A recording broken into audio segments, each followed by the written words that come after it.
Hi everyone. Good morning అండి.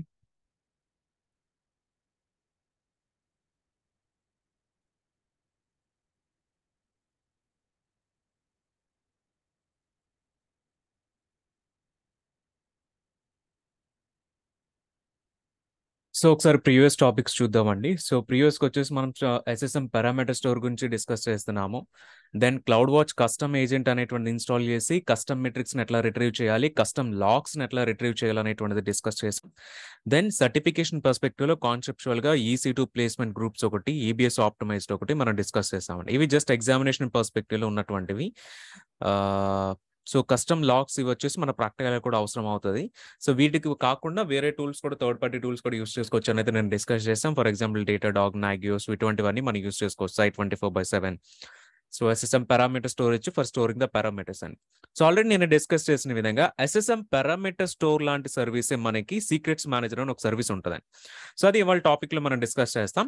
So ఒకటి వచ్చేసి AWS లో సీక్రెట్ మేనేజర్ అని చెప్పేసి ఒక సర్వీస్ ఉంది. ఈ సర్వీస్ మీకు మోస్ట్లీ కూడా ఎస్ఎస్ఎం పారామీటర్ స్టోర్ లాగానే ఉంటుంది. కాకపోతే ఎగ్జాక్ట్ గా ఉన్నటువంటి డిఫరెన్సెస్ ఏంటి?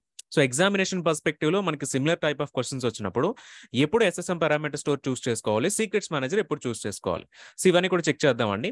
దెన్ సీక్రెట్స్ మేనేజర్ కంప్లీట్ అయిన తర్వాత మనం ఒకసారి DNS గురించి తెలుసుకుందాం. సో జనరిక్ అసలు డొమైన్ నేమ్ సర్వర్స్ అనేవి, డొమైన్ నేమ్ సర్వీస్ అనేవి ఎట్లా వర్క్ అవుతుంది, సో ఒక డొమైన్ రిజిస్ట్రేషన్ ఎట్లా వర్క్ అవుతుంది అనేటువంటి చెక్ చేద్దామండి. సో AWS లో ఇది బయట చెక్ చేస్తే కనుక మీకు గోడాడీ కానీ వేరే సైట్స్ ఉన్నాయి. సో అక్కడ నుంచి wix.com ఇటువంటి సైట్స్ నుంచి మీరు డొమైన్స్ తెచ్చుకోవచ్చు. డొమైన్స్ అనేవి మీరు బై చేయొచ్చు అక్కడ నుంచి. బట్ మనం AWS పర్స్పెక్టివ్ లో ఉన్నాం కాబట్టి AWS లో ఈ డొమైన్స్ అనేవి ఎట్లా క్రియేట్ చేయాలి, సో ఇవి చెక్ చేస్తాం. దెన్ డొమైన్స్ క్రియేట్ చేసిన తర్వాత వాటిల్లో నుంచి మనకి ఉన్నటువంటి సబ్ టాపిక్స్ డిస్కస్ చేసుకున్న తర్వాత ఒక S3 బకెట్ కి కస్టమ్ డొమైన్ ఎట్లా మ్యాప్ చేసుకోవాలి, లేకపోతే ఒక EC2 సర్వర్ క్రియేట్ చేసినప్పుడు ఆ EC2 సర్వర్ కి ఒక కస్టమ్ డొమైన్ ఎట్లా క్రియేట్ చేయాలి. సో వీటన్నిటిపైన మనం డెమోస్ అయితే చూస్తామండి. సో సీక్రెట్స్ మేనేజర్ ఒకటి అండ్ రౌట్ 53 ఇవి 2 సర్వీసెస్ గురించి మనం ఇవాళ డిస్కస్ చేస్తున్నాం. సో ఫస్ట్ వచ్చేసి మన సీక్రెట్స్ మేనేజర్ గురించి డిస్కస్ చేద్దామండి. సో యాజ్ నేమ్ సజెస్టింగ్ ఇక్కడ నథింగ్ బట్ సీక్రెట్స్ ఏనండి. ఇది మీకు ప్యూర్లీ కూడా సీక్రెట్స్ మేనేజ్ చేసేదానికి. మరి పారామీటర్ స్టోర్ లో కూడా మన సీక్రెట్స్ అనేవి మెయింటైన్ చేస్తాం కదా. సెక్యూర్ స్ట్రింగ్ ఉంది, అక్కడ 3 different types of data types ఉన్నాయండి.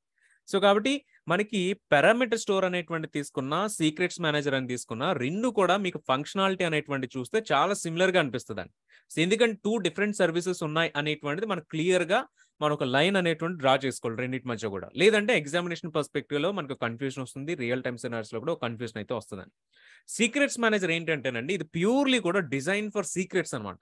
సీక్రెట్స్ ఇన్ ద సెన్స్ మీకు యూజర్ నేమ్ పాస్వర్డ్స్ కానీ or else DB credentials, database కు ప్రోగ్రామేటిక్ గా కనెక్ట్ అవ్వాలి అని అంటే మీకు అక్కడ DB name and DB password ఇవన్నీ ఉంటాయి కదండి. లేదా వేరొక APIs కి మీరు కనెక్ట్ అవ్వాలి అని అంటే అక్కడ API కీస్ అనేటువంటిది మీరు పాస్ చేస్తూ ఉండదు. అవి కూడా మీకు సెక్యూరిటీ బేస్డ్, సీక్రెట్ బేస్డే ఉంటాయి. సో ఏవైనా సీక్రెట్ బేస్డ్, సెక్యూరిటీ బేస్డ్ మీరు స్టోర్ చేసుకోవాలి అనుకుంటే దెన్ సీక్రెట్స్ మేనేజర్ అనేది యూస్ చేసుకుంటారండి. సో లేదు పారామీటర్ స్టోర్ ఎప్పుడు యూస్ చేస్తారంటే మీకు కాన్ఫిగరేషన్ రిలేటెడ్ అండి. సో నిన్న ఫర్ ఎగ్జాంపుల్ మనం వచ్చేసి క్లౌడ్ వాచ్ ఏజెంట్ అనేటువంటి క్రియేట్ చేసినప్పుడు ఒక కాన్ఫిగరేషన్ ఫైల్ ని మనం అందులో స్టోర్ చేసామండి, JSON స్ట్రక్చర్. సో అటువంటి కాన్ఫిగరేషన్ వాటికి దెన్ నాన్ సెక్యూర్ గా ఉన్నటువంటి స్ట్రింగ్స్ ని మీరు స్టోర్ చేసుకోవాలి అనుకుంటే మాత్రమే పారామీటర్ స్టోర్ అనేటువంటి యూస్ చేసుకుంటారండి. ఇంకొక డిఫరెన్స్ ఏంటంటే మీకు పారామీటర్ స్టోర్ వచ్చేసి స్టాండర్డ్ ప్లాన్ తీసుకుంటే 4 KB డేటా సపోర్ట్ చేస్తుందండి. అండ్ అడ్వాన్స్డ్ తీసుకుంటే కనుక మీకు 8 KB ఆఫ్ డేటా అయితే సపోర్ట్ చేస్తుందండి. కానీ మీకు సీక్రెట్స్ మేనేజర్ వచ్చేసరికి టోటల్ గా 64 KB ఆఫ్ డేటా వరకు సపోర్ట్ చేస్తుంది. అంటే ఎక్కువ డేటా అనేటువంటిది ఇక్కడ సీక్రెట్స్ మేనేజర్ మీకైతే సపోర్ట్ చేస్తూ ఉంటుంది. సో ఇది ఒక డిఫరెన్స్ కింద చెప్పుకోవచ్చు అనమాట. ఇంకా మీరు సీక్రెట్స్ మేనేజర్ అనేటువంటిది సేమ్ లైక్ పారామీటర్ స్టోర్ ఎట్లా అయితే డిఫరెంట్ ప్లేసెస్ నుంచి యూస్ చేస్తున్నారు అంటే కన్సోల్, API ఇటువంటివన్నీ కూడా సేమ్ సీక్రెట్స్ మేనేజర్ కూడా కన్సోల్ నుంచి యూస్ చేయగలుగుతారు, API నుంచి యూస్ చేయగలుగుతారు, CLI నుంచి అండ్ ప్రోగ్రామేటిక్ గా కూడా యూస్ చేయగలుగుతారండి. ఇవన్నీ వేస్ లో యూస్ చేస్తూ ఉంటారు. కానీ ఇవన్నీ వేస్ లో ఎక్కువగా యూస్ చేసే వే ఏంటి అని అంటే SDKs అండి. ఎందుకంటే సీక్రెట్స్ అనేటువంటిది ప్రోగ్రామేటిక్ గానే ఫెచ్ చేస్తారు, లేదా మీరు ఏదైనా ఆటోమేషన్స్ రన్ చేసినప్పుడు ఫెచ్ చేస్తారండి. దీనికి ఎగ్జాక్ట్ గా సిమిలర్ గా ఉన్నటువంటి బైట్ సర్వీస్ మీరు చెప్పుకోవాలి అనుకుంటే మనకి HashiCorp కు సంబంధించి వాల్ట్ అనేటువంటి సర్వీస్ అయితే ఉందండి. సో ఈ సర్వీస్ అయితే మీరు ఎగ్జాక్ట్ గా సీక్రెట్స్ మేనేజర్ సిమిలర్ గా ఉన్నటువంటి సర్వీస్ అయితే మీరు అనుకోవచ్చు అనమాట. సో బయట HashiCorp వాల్ట్ ఉంది, ఇక్కడ మీకు సీక్రెట్స్ మేనేజర్ అనేటువంటి ఉంది. మరి పారామీటర్ స్టోర్ ఏంటంటే పారామీటర్ స్టోర్ కూడా మీకు HashiCorp వాల్ట్ లాంటిదే, కానీ కొన్ని డిఫరెన్సెస్ అయితే ఉంటాయి. సో కాబట్టి అది మీరు ఎక్కువగా కాన్ఫిగరేషన్ రిలేటెడ్ వాటికి అయితే యూస్ చేస్తూ ఉంటారండి. అండ్ ఇంకొక డిఫరెన్స్ ఏంటంటే సీక్రెట్స్ మేనేజర్ కి పారామీటర్ స్టోర్ కి మీరు సీక్రెట్స్ మేనేజర్ లో చూస్తే ఆటోమేటిక్ రొటేషన్ అనేటువంటిది ఉంటుందండి. ఆటోమేటిక్ రొటేషన్ అంటే ఏంటి? ఫర్ ఎగ్జాంపుల్ మనకు డేటాబేస్ కి ఒక పాస్వర్డ్ అనేటువంటి సెట్ చేసామండి. సో, ఈ పాస్వర్డ్ అనేటువంటిది కంటిన్యూయస్‌గా మనం ఎన్ని ఇయర్స్ యూజ్ చేస్తే అన్ని ఇయర్స్ ఒకటే పాస్వర్డ్ ఉంచకూడదు కదండీ! ఈవెన్ మనం ఫర్ ఎగ్జాంపుల్ ఇన్‌స్టాగ్రామ్ లాంటి వాటికి గాని, మన సోషల్ మీడియా అప్లికేషన్స్ గాని, మన ఓన్ అప్లికేషన్స్ గాని, మన పాస్వర్డ్స్ అనేవి ఎప్పటికప్పుడు చేంజ్ చేస్తూ ఉంటాం. అట్‌లీస్ట్ ఒక 3 మంత్స్ తర్వాతో, 6 మంత్స్ తర్వాత, 1 ఇయర్ తర్వాత యూజ్ చేస్తూ ఉంటాం. లేదనుకుంటే ఫర్ ఎగ్జాంపుల్ బ్యాంకింగ్ అప్లికేషన్స్ తీసుకున్నాం అనుకోండి. సో, బ్యాంకింగ్ మనకి మొబైల్ యాప్స్ ఉంటాయి. మొబైల్ యాప్స్ ఎప్పుడు కూడా ఏం చేస్తాయంటేనండి, మీకు 1 ఇయర్ అయిన తర్వాత ఆటోమేటిక్‌గా పాస్వర్డ్ రీసెట్ అయితే అడుగుతూ ఉంటాయి కొన్ని బ్యాంక్స్ వచ్చేసి. సో, ఎందుకనంటే మీరు పాస్వర్డ్ రొటేషన్ అనేటువంటిది చేసుకుంటే మీకు సెక్యూరిటీ అనేటువంటిది ఎక్కువగా ఉంటుందండి. సో, అందు గురించి మనకి ఇక్కడ రొటేషన్ అనేటువంటిది చాలా ఇంపార్టెంట్ అన్నమాట. మీరు డేటాబేస్ రిలేటెడ్ పాస్వర్డ్స్ కూడా మీరు డేటాబేస్ పాస్వర్డ్‌ని రొటేట్ చేసుకుంటూ ఉండాలి. డేటాబేస్ పాస్వర్డ్స్ అనే కాదు, ఏ పాస్వర్డ్ అయినా మీరు రొటేట్ చేస్తూ ఉండాలి. రొటేట్ అంటే ఏంటంటే ఆ పాస్వర్డ్‌ని చేంజ్ చేసి కొత్త పాస్వర్డ్‌ని పెట్టుకోవడం అండి. సో, ఇక్కడ మీకేంటంటే సీక్రెట్స్ మేనేజర్‌లో ఆటోమేటిక్ రొటేషన్ అనేటువంటి సపోర్ట్ చేస్తది. For example me company policy ప్రకారం ఎవ్రీ 3 మంత్స్ కూడా మీకున్న పాస్వర్డ్స్ అన్ని కూడా కొత్త పాస్వర్డ్స్ రీజనరేట్ అయ్యి మళ్ళీ స్టోర్ అవ్వాలండి. మరి ఇక్కడ పాస్వర్డ్ అనేటువంటిది రీజనరేట్ అవ్వడం వల్ల మీ అప్లికేషన్స్ అన్ని కూడా పాస్వర్డ్ చేంజ్ చేసుకోవాలి కదండీ! సెకండ్ థింగ్ ఏంటంటే ఓకే. మీరు పాస్వర్డ్ రొటేట్ చేస్తున్నారు బానే ఉంది 3 మంత్స్ తర్వాత. మరి డేటాబేస్‌లో కూడా పాస్వర్డ్ అప్డేట్ చేయాలిగా పర్టిక్యులర్ యూజర్‌కి. సో, ఇటువంటి కన్సిడరేషన్స్ అన్నీ ఉంటాయి. మరి ఇవి చేంజెస్ అన్నీ ఎవరు చేస్తారు అనంటే, ఈ ఆటోమేటిక్ రొటేషన్ అన్నప్పుడు ఇది ఒక లాంబ్డా ఫంక్షన్‌ని ట్రిగ్గర్ చేస్తదండి. లాంబ్డా అనేటువంటిది ఇంకొక సర్వర్‌లెస్ సర్వీస్ అండి ఏడబ్ల్యూఎస్‌లో వచ్చేసి మీకు. అది మన అప్‌కమింగ్ సెషన్స్‌లో అయితే డిస్కస్ చేస్తాం. సో, లాంబ్డా అనేటువంటిది ఏంటంటే మీకు అది సర్వర్ అనేటువంటిది ఉండదక్కడ. మనకి ఏదైతే కోడ్ ఎగ్జిక్యూట్ చేయాలనుకుంటామో ఆ కోడ్ తీసుకొని లాంబ్డా ఫంక్షన్‌లో పెట్టినప్పుడు లాంబ్డా ఎగ్జిక్యూట్ చేసి మనకు రెస్పాన్స్ అనేటువంటిది ఇస్తదండి. సో, ఎప్పుడైతే మీకు 3 మంత్స్ అయితే కంప్లీట్ అవుతదో, 3 మంత్స్ కంప్లీట్ అయినప్పుడు ఈ సర్విస్ ట్రిగ్గర్ అవుతది. ఈ సర్విస్ లోపల మనం యాడ్ చేసినటువంటి కోడ్‌తో డీబీ లోపల పాస్వర్డ్ చేంజ్ అవ్వాలంటే చేంజ్ అవుతది. అండ్ రిమైనింగ్ ప్లేసెస్‌లో ఎక్కడైనా చేంజ్ అవ్వాలన్నా పాస్వర్డ్ అయితే మనం చేంజ్ చేసుకోవచ్చండి. అటువంటి ఫీజిబిలిటీ అయితే ఇక్కడ ఉంటది.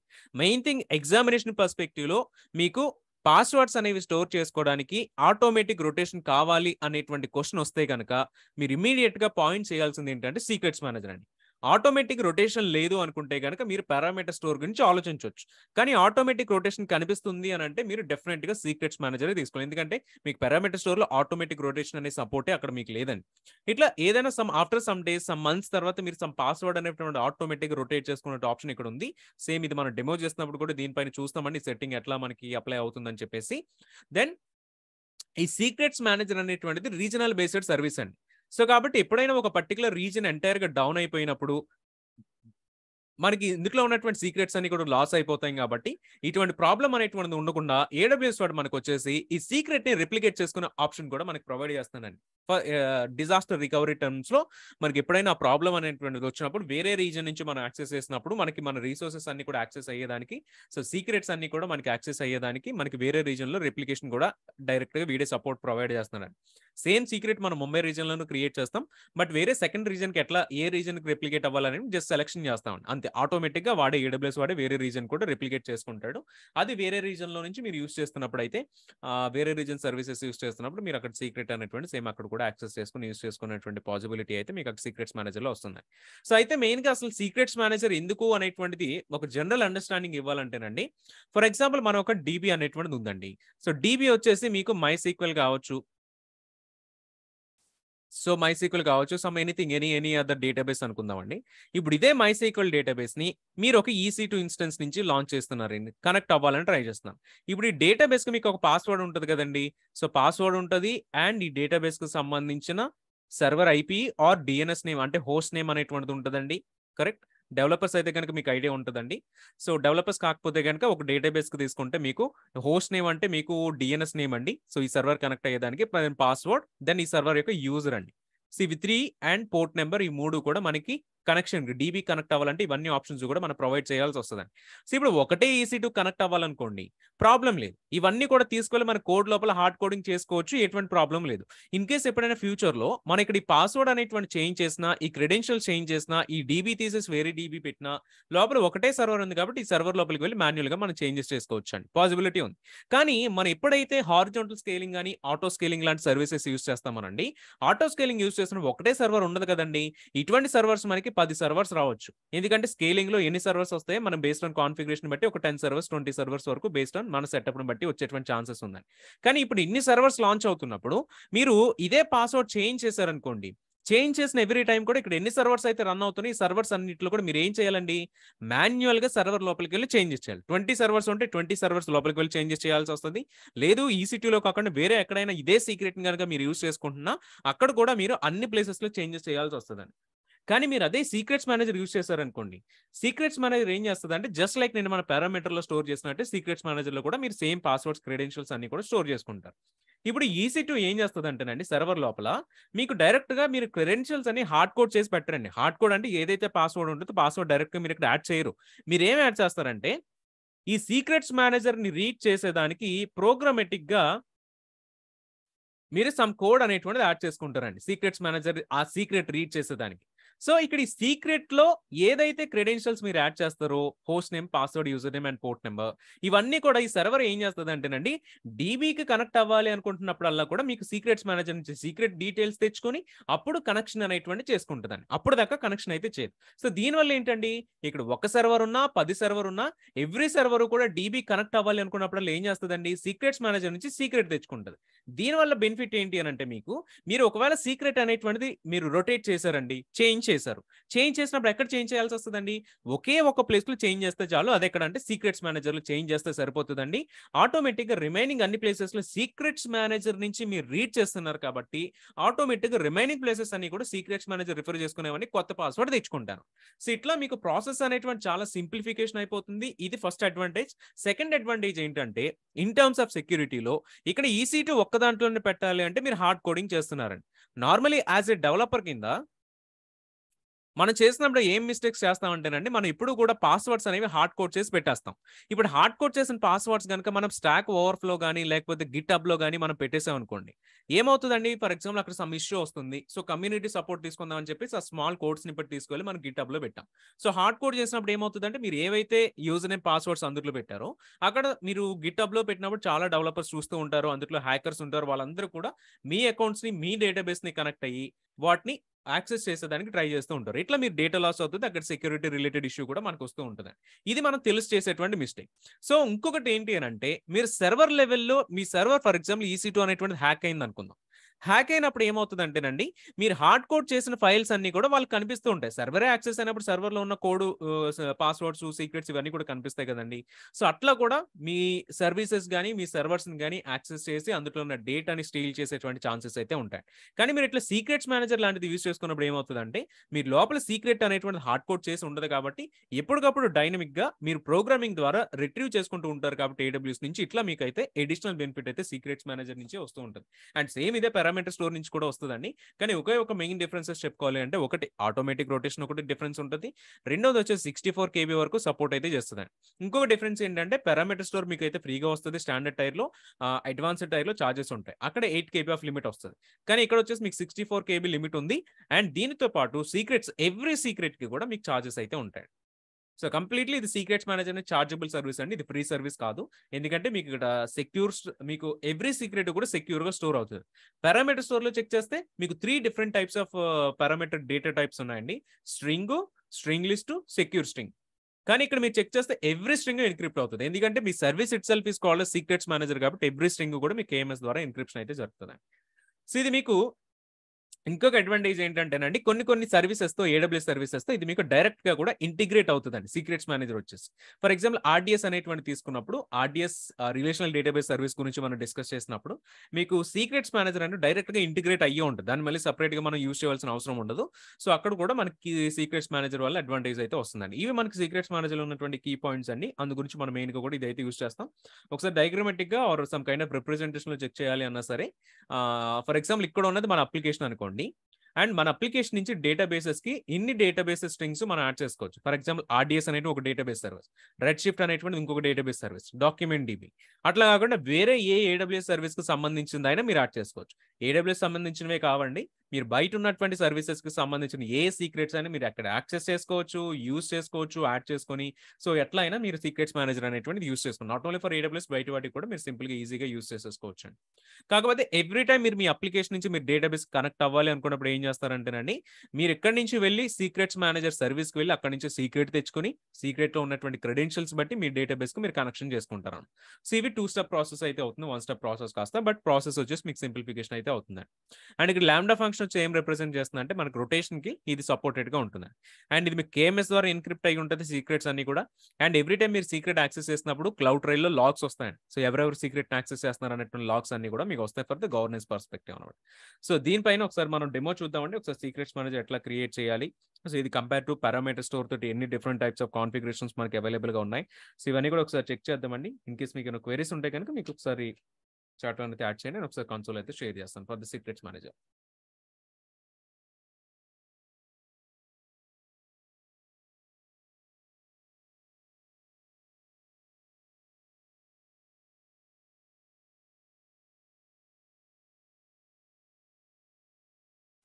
సో ఏడబ్ల్యూఎస్లో మీకు సీక్రెట్స్ మేనేజర్ అని చెప్పేసి ఒక సర్వీస్ ఉంటుందండి. సో ఇది స్ట్రైట్ సర్వీస్. పారామీటర్ స్టోర్ ఏంటంటే ఎస్ఎస్ఎం కింద ఉన్నటువంటి సబ్ సర్వీస్ కింద ఉంది.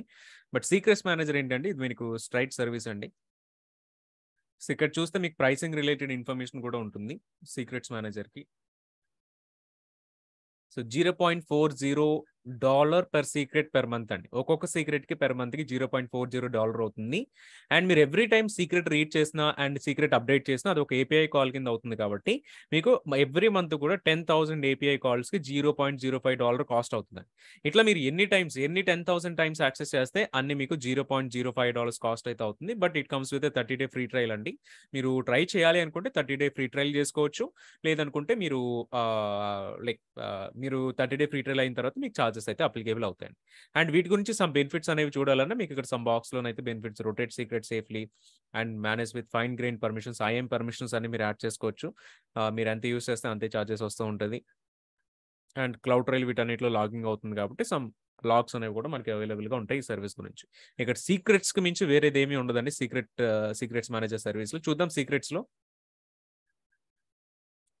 Can we store numeric data in parameter store and secrets manager? Yes, numeric data ఏదైనా యాడ్ చేసుకోవచ్చు మీరు. But everything is considered as a string అండి ఇన్ ద బ్యాక్ ఎండ్. మీకు అది కనిపించేటప్పుడు నెంబర్ లాగా కనిపించిన బ్యాక్ ఎండ్ లో స్టోర్ అయ్యేటప్పుడు ఎవ్రీథింగ్ మీకు స్ట్రింగ్ లాగానే స్టోర్ అవుతుంది. ధర్ని గారు. So secrets manager store in new secret చూస్తే మనకి డిఫరెంట్ ఆప్షన్స్ కనిపిస్తున్నాయి. Credentials of RDS database. ఇప్పుడు ఏడబ్ల్యూఎస్ సర్వీసెస్ అన్ని కూడా మీరు డైరెక్ట్ గా ఇక్కడ యాడ్ చేస్తున్నాడు. Document database and red shift service and credentials for any other database అండి. లేదు బయట వేరే సీక్రెట్స్ మీరు స్టోర్ చేసుకోవాలనుకుంటే అదర్ టైప్ ఆఫ్ సీక్రెట్ అనేటువంటి తీసుకుని మీరు ఇక్కడ నుంచి కస్టమ్ గా అయితే యాడ్ చేసుకోవాలి. బేసికల్ ఎవ్రీ డేటాబేస్ కి యూజర్ నేమ్ అండ్ పాస్వర్డ్ ఉంటుంది కదండి. సో వాటినే వీడైతే ఇక్కడ చూపిస్తున్నారు అనమాట. అండ్ ఇదే ఆర్డిఎస్ అయితే మీకు కింద ఆర్డిఎస్ అనేటువంటి సెలెక్ట్ చేసుకునేటువంటి బాక్స్ కూడా ప్రొవైడ్ చేస్తున్నాడు. సో దట్ మీరు just user name password add చేస్తే చాలండి. ఆటోమేటిక్ గా మీకు ఇక్కడ నుంచి కూడా ఆ సర్వర్ కి సంబంధించిన పోర్ట్ నెంబర్ కానీ సర్వర్ కి సంబంధించిన DNS address or IP address కానీ మీకు ఇక్కడ నుంచి సెలెక్ట్ చేసుకోవచ్చు. ఇక్కడ నుంచి పికప్ చేసుకుంటుంది. బట్ ఇక్కడ ఎటువంటి డేటాబేసెస్ లేవు కాబట్టి let us go for other type of secret or credentials for other database.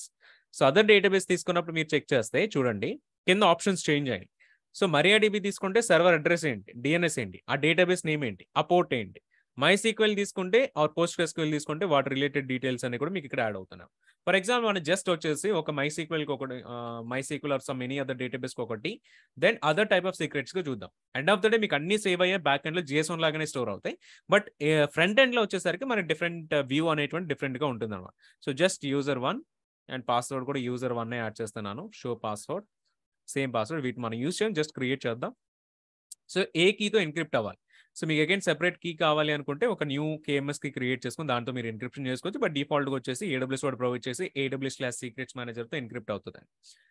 So some DB తీసుకోండి. సర్వర్ అడ్రస్ వచ్చేసి సేమ్ ఇదే యాడ్ చేద్దాం. 127.0.0 some server address or DNS name అండి మీ డేటాబేస్ కి సంబంధించి. So database name test DB, port number వచ్చేసి some 3306. MySQL port అయితే యాడ్ చేస్తాను. Click on next. Secret name. So ఇక్కడ కూడా మీకు హైరార్కీ బేస్డ్ సీక్రెట్ అయితే యాడ్ చేసుకోవచ్చు అండి. స్లాషెస్ యూజ్ చేసుకొని. ఫర్ ఎగ్జాంపుల్ ప్రాజెక్ట్ 1లో యాప్ 1లో DBకి సంబంధించిన డీటెయిల్స్. సో DB అని యాడ్ చేసుకుని or any other details any other name మీరు యాడ్ చేసుకోవచ్చు. సో ఇక్కడ కింద చెక్ చేస్తానండి మీకు ట్యాగ్స్ అనేవి ఉన్నాయి. సో మీరు జస్ట్ EC2లో నేమ్ ట్యాగ్స్ ఎట్లా క్రియేట్ చేస్తాను ఇక్కడ కూడా ట్యాగ్స్ అట్లా సెటప్ చేసుకోవచ్చు. మీరు ఏమైనా పర్మిషన్ సెటప్ చేసుకోవాలనుకుంటే పర్మిషన్ సెటప్ చేసుకోవచ్చు. సో ఎడిట్ పర్మిషన్స్ ఇక్కడ జస్ట్ లైక్ మనకి S3లో బకెట్ వాల్స్ ఎట్లా సెటప్ చేసుకుంటున్నారో అట్లా మీరు సెటప్ చేసుకోవచ్చు అండి. సో రిప్లికేట్ సీక్రెట్ మనం చూసాం కదండి, వేరే రీజన్కి రిప్లికేట్ చేసుకునే ఆప్షన్ ఉందని. ఇది మీకు ఆప్షనల్లే, బట్ మీరు కావాలి అనుకుంటే మీరు రిప్లికేషన్ చేసుకోవచ్చండి. మీకు కావాల్సిన రీజన్ మీరు చెక్ చేసుకుంటారు. ఫర్ ఎగ్జాంపుల్ హైదరాబాద్ రీజన్ ఉంది, ఆర్ ఎల్స్ వేరే రీజన్ ఉంది, సింగపూర్ రీజన్ రిప్లికేషన్ అవుతుంది. ఇంకొక రీజన్ రిప్లికేట్ చేయాలని ఇట్లా మీరు మల్టిపుల్ రీజన్కి సీక్రెట్ అనేటువంటి రిప్లికేషన్ అయితే చేసుకోవచ్చండి. సో ప్రెసెంట్ అయితే రిమూవ్ చేసేస్తున్నాను.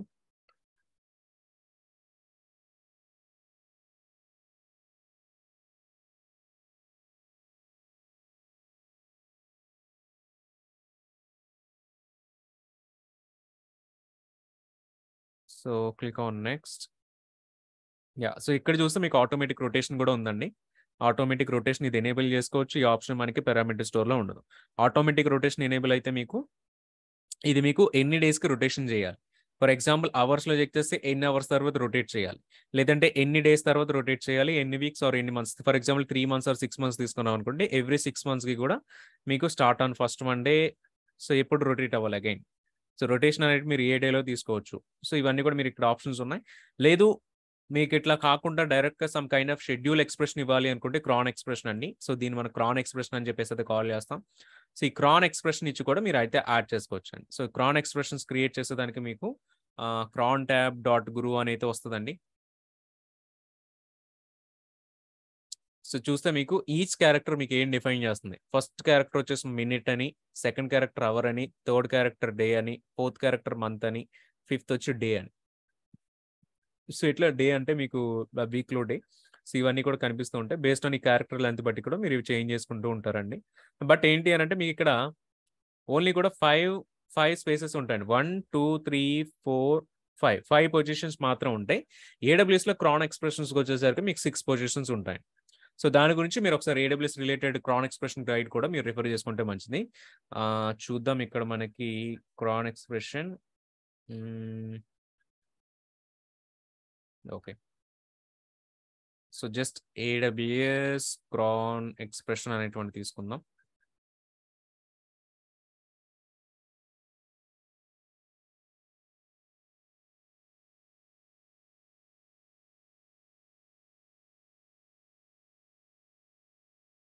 సో మనకి ఇప్పుడు కూడా 2 types ఆఫ్ ఎక్స్ప్రెషన్స్ ఉంటాయండి. క్రాన్ ఎక్స్ప్రెషన్ ఒకటి, రేట్ ఎక్స్ప్రెషన్ ఒకటి. రేట్లో చెక్ చేస్తే చాలా సింపుల్గా ఉంటుంది. మీకు జస్ట్ రేట్ ఆఫ్ అని పెట్టేసి మీ వాల్యూ 1 minute, యూనిట్లో వచ్చేసి మినిట్ కింద మెన్షన్ చేసినట్టు minute, minutes, hour, hours, day, days ఇవి ఉంటాయండి. సో మీరు ఏం చేస్తారంటే రేట్ ఆఫ్ అని పెట్టేసి 1 day are 2 days, 3 days, 10 days అట్లా సింపుల్గా యాడ్ చేసేసుకుంటే అన్ని డేస్ తర్వాత ఆటోమేటిక్గా రొటేట్ అవుతుంది. ఏదో ఒక టైంలో పికప్ చేసుకుని అది రొటేట్ అవుతుందండి after 2 days or after 3 days తర్వాత. క్రాన్ ఎక్స్ప్రెషన్ తీసుకుంటే కనుక మీకు సమ్ సెట్ అయిన రూల్స్ ఉంటాయి. సో ఇక్కడ మీకు టోటల్ 6 ఫీల్డ్స్ ఉంటాయండి క్రాన్ అనేటువంటి లోపల. ఈచ్ ఫీల్డ్ కూడా first field minutes, second field hours, third field day of month, fourth field month, day of week, year. ఇక్కడ మీకు ఇయర్ అనేటువంటిది ఎక్స్ట్రా ఉంటుంది compare to this cron expression అనమాట. సో ఆ ఇయర్ వచ్చేసరికి మీరు స్టార్ పెట్టేసుకున్న పర్లేదు, పెద్ద కన్సిడరేషన్ చేయక్కర్లే. బట్ ఇక్కడికి వచ్చేసరికి మీరు కాన్ఫిగరేషన్ చేసుకుంటే మీకు అవి కాన్ఫిగర్ అవుతూ ఉంటాయి. ఫర్ ఎగ్జాంపుల్ అవర్ వచ్చేసి 10th అవర్.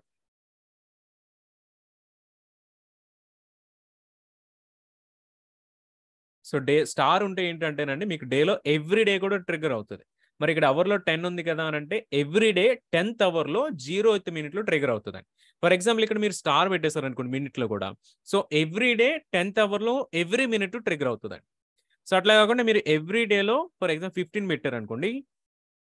సో 15 పెడితే ఏమవుతుందంటే ఎవ్రీ డే 10th అవర్లో మీకు 15th మినిట్లో ఈ ట్రిగ్గర్ అయితే అవుతుందండి. అది కూడా ఎప్పటి వరకు జరుగుతుంది అంటే మండే టు ఫ్రైడే జరుగుతుంది.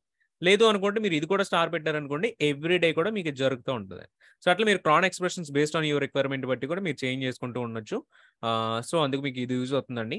సో అండ్ మీరు ఎవ్రీ టైం చేసేటప్పుడల్లా కూడా మీకు రెప్లికేషన్కి, రొటేషన్కి కూడా మీరు ఒక లాంబ్డా ఫంక్షన్ యూస్ చేసుకుంటారండి. సో ఈ లాంబ్డా ఫంక్షన్ ద్వారానే మీకు రొటేషన్ జరుగుతుంది. ఇది మీకు ఖచ్చితంగా యాడ్ చేసుకోవాలి. మీరు క్రియేట్ చేయాలనుకుంటే మీకు సమ్ అడిషనల్ ఇన్ఫర్మేషన్ కావాలంటే మీకు ఇక్కడ ఇన్ఫోలో వస్తుంది. దాన్ని ఎట్లా రొటేట్ చేసుకోవాలి అనేటువంటిది చూద్దాం అది కూడా. సో వీడే సమ్ శాంపిల్ స్నిప్పెట్స్ కూడా ఇస్తాడండి. దీని గురించి మీరు కష్టపడాల్సిన అవసరం ఉండదు.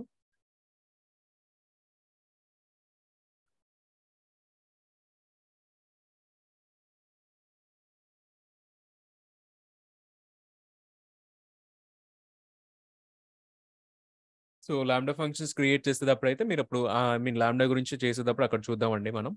సో అయితే మీకు రొటేషన్ ఎనేబుల్ చేసినప్పుడల్లా కూడా కింద లాంబ్డా యూస్ చేసుకుని రొటేషన్ అవుతుంది. సో ప్రెసెంట్ అయితే మనం దీన్ని డిసేబుల్ చేస్తున్నాం. Click on next. So that's it. Details ఒకసారి చెక్ చేసి మీరు వన్స్ స్టోర్ అనేటివి క్లిక్ చేయొచ్చు. బట్ బిఫోర్ దట్ మీకు ఇక్కడ చెక్ చేస్తానండి. ఇప్పుడు ఈ సీక్రెట్స్ మీరు క్రియేట్ చేశారు. బట్ ఈ సీక్రెట్‌ని మీరు కోడ్ లోపల ఎట్లా ఇంటిగ్రేట్ చేయాలి అని చెప్పేసి మీకు సమ్ స్మాల్ స్నిప్పెట్స్ కూడా వీడే ప్రొవైడ్ చేస్తున్నాడండి. చూస్తే మీకు Java, JavaScript, C hash, Python 3, Ruby, Go ఇవన్నిటిలో ప్రొవైడ్ చేస్తాను. పైథాన్ 3 కొంచెం రీడబిలిటీ ఉండదు కాబట్టి ఇది ఒకటి చెక్ చేద్దామండి. ఏడబ్ల్యూఎస్‌లో నుంచి మీరు అంటే ప్రోగ్రామాటిక్‌గా ఏడబ్ల్యూఎస్‌కి కనెక్ట్ అవ్వాలి అంటే పైథాన్ యూజ్ చేసుకొని బోటో 3 లైబ్రరీ అనేటువంటిది యూజ్ చేస్తారండి. సో బోటో 3 అనేటువంటిది తీసుకున్నాడు. దెన్ సీక్రెట్‌లో చెక్ చేస్తే చూడండి మనం యాడ్ చేసిన సీక్రెట్ నేమ్ అండ్ మన రీజియన్ నేమ్ అండ్ సీక్రెట్స్ మేనేజర్‌కి సంబంధించిన క్లయింట్ ఒకటి క్రియేట్ చేస్తున్నాడు. దెన్ మన సీక్రెట్‌ని రిట్రీవ్ చేస్తున్నాడండి. అండ్ వచ్చినటువంటి వాల్యూని మనకి ఇక్కడ రిట్రీవ్ అయితే అవుతుంది. ఫైనల్లీ ఇక్కడ మీ కస్టమ్ కోడ్ ఏదైనా ఉంటే మీరు ఇక్కడ మీ కోడ్ అనేటువంటిది మీరు ఇక్కడ యాడ్ చేసుకోవచ్చు. ఒకవేళ మీకు కంప్లీట్‌గా దీని గురించి ఐడియా లేకపోతే గనక మీరు స్నిప్పెట్ అనేటువంటి తీసుకొని మీ కోడ్ లోపల పెట్టుకొని మీరు దాని నుంచి కూడా యూజ్ చేసుకోవచ్చు. పైథాన్ అయితే పైథాన్ లేకపోతే మీరు ఏ లాంగ్వేజ్ యూజ్ చేస్తే ఆ లాంగ్వేజ్ రిలేటెడ్‌గా అయితే మీకు ఉంటదండి. సో ఇది ఏడబ్ల్యూఎస్ వాడు డిఫాల్ట్‌గా ప్రొవైడ్ చేసిన some snippets.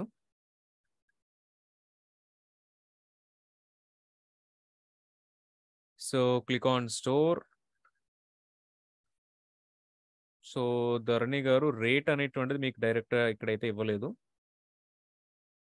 Schedule expression builder మీకు ఇది యూజ్ చేసుకొని ఏడబ్ల్యూఎస్ వాడు ప్రొవైడ్ చేసేస్తున్నాడు. ఇన్ టర్మ్స్ ఆఫ్ రేట్ కాకుండా వాడు ఈ షెడ్యూల్ ఎక్స్‌ప్రెషన్ బిల్డర్‌తో ప్రొవైడ్ చేస్తున్నాడు. Alright. So click on next. ఒకసారి నేను ఇది డిసేబుల్ చేసేస్తాను. So click on next. So click on store. So ఒక సీక్రెట్ క్రియేట్ అయింది. వేరే రీజియన్‌లో కూడా మనం రెప్లికేషన్ పెట్టాం కాబట్టి ఒక రీజియన్‌లో, ఆ రీజియన్‌లో కూడా మీకైతే సీక్రెట్ అయితే క్రియేట్ అవుతుంది. సో అది కూడా ఓపెన్ చేసి ఉంచుకుందాం వేరే రీజియన్‌లో.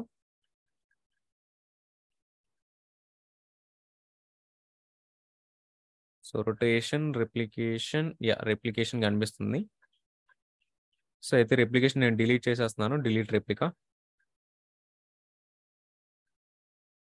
సో ఎందుకంటే ఆ రీజియన్‌లో పెట్టి మనం మర్చిపోయామంటే మనకు ఒక $0.40 కాస్ట్ అయితే వస్తుంది per month. So that's why నేను ఇది రిమూవ్ చేసేస్తున్నాను.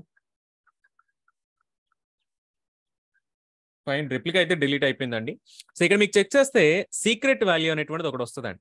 రిట్రీవ్ సీక్రెట్ వాల్యూ చేసినప్పుడు మాత్రం మీకు డీటెయిల్స్ అయితే వస్తాయి. చూస్తే మీకు మొత్తం అన్ని కూడా మనం ఏవైతే యాడ్ చేస్తామో ఇవన్నీ ప్లెయిన్ టెక్స్ట్‌లో చెక్ చేస్తే జేసన్ ఫార్మాట్‌లో వస్తదండి.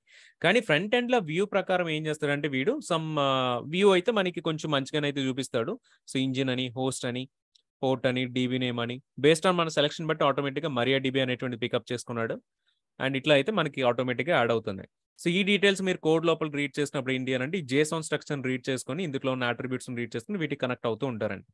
సో సేమ్ ఇది నార్మల్లీ క్రియేట్ చేసినప్పుడు మీరు వేరే సీక్రెట్ క్రియేట్ చేసినా, అదర్ టైప్ ఆఫ్ సీక్రెట్ అనేటువంటి తీసుకున్నా, ఇక్కడ మీరు ప్లెయిన్ టెక్స్ట్ అనేటువంటి తీసుకొని డైరెక్ట్‌గా జేసన్ వాల్యూస్ యాడ్ చేసేసుకోవచ్చండి. లేదు కీ వాల్యూలు యాడ్ చేయాలి అనుకున్నారంటే ఫర్ ఎగ్జాంపుల్ యాక్సెస్ కీని, సీక్రెట్ కీని యాడ్ చేద్దాం అనుకుందామండి. So access key some 1, 2, 3, 4, 5 same అట్లా యాడ్ రో, సీక్రెట్ కీ మళ్ళీ ఇక్కడ సమ్ డేటా. సో అట్లా పెట్టేసి మళ్ళీ ప్లెయిన్ టెక్స్ట్‌లోకి వెళ్ళినా మీకు ఇది అగైన్ జేసన్ కిందే కన్వర్ట్ అవుతుంది. సో బ్యాక్ ఎండ్‌లో ఏదైనా మీకు జేసన్‌లోనే స్టోర్ అవుతది. బట్ ఫ్రంట్ ఎండ్‌లో వ్యూ ఏంటంటే కొంచెం డిఫరెంట్‌గా ఉంటూ ఉంటది బేస్డ్ ఆన్ మీరు సెలెక్ట్ చేసిన డీబీని బట్టి. సో అంతకు మించి పెద్ద డిఫరెన్స్ అయితే ఏమీ ఉండదండి సీక్రెట్స్ క్రియేట్ చేయడంలో. సో ఇట్లా మీరు ప్రోగ్రామాటిక్‌గా ఒక డేటాబేస్‌కి కనెక్ట్ అవ్వాలి అనుకున్నప్పుడు ఈ సీక్రెట్ మీరు డైరెక్ట్‌గా యాక్సెస్ చేస్తారండి. సో దీనివల్ల ఏమవుతుందంటే మీకు ఎవ్రీ టైమ్ పాస్వర్డ్ చేంజ్ చేసినప్పుడల్లా మళ్ళీ మీ కోడ్ లోపలికి వెళ్లి చేంజ్ చేసే కంటే కూడా డైరెక్ట్‌గా మీరు ఆల్రెడీ దీన్ని రిట్రీవ్ చేస్తుంటున్నారు కాబట్టి ఈ ఒక్క ప్లేస్‌లో మీరు పాస్వర్డ్ అనేటువంటి చేంజ్ చేస్తే సరిపోతుందండి. సో అంతకుమించి వేరే చేంజెస్ ఏమి అవసరం లేదు. సో అట్లా మనకి దీనివల్ల బెనిఫిట్ అయితే వస్తుంది. సో వన్స్ డెమో చేసిన తర్వాత మీరు సీక్రెట్‌ని అయితే రిమూవ్ చేసేయొచ్చండి. So actions delete secret. Second ఇక్కడ డిలీషన్ కూడానండి ఇమ్మీడియేట్ డిలీషన్ ఉండదు. సో మీకు 7-30 డేస్ వెయిటింగ్ పీరియడ్ అయితే ఉంటుంది. సేమ్ లైక్ కేఎంఎస్ లాగా. సో మీరు చెక్ చేస్తే గనక 7-30 డేస్. సో 7-30 డేస్‌లో మీరు 7 డేస్ పెడితే ఆఫ్టర్ 7 డేస్ తర్వాత మీకు సీక్రెట్ అయితే డిలీట్ అవుతుందండి. ఓన్లీ మనం డైరెక్ట్‌గా డిలీట్ చేయడం. జస్ట్ మనం షెడ్యూల్ చేయగలమండి. అంతేగాని మనం డైరెక్ట్‌గా డిలీషన్ అయితే చేయలేం. సో కాబట్టి మనకి ఆహ్, ఇదైతే మన అకౌంట్‌లో కనిపిస్తూనే ఉంటది.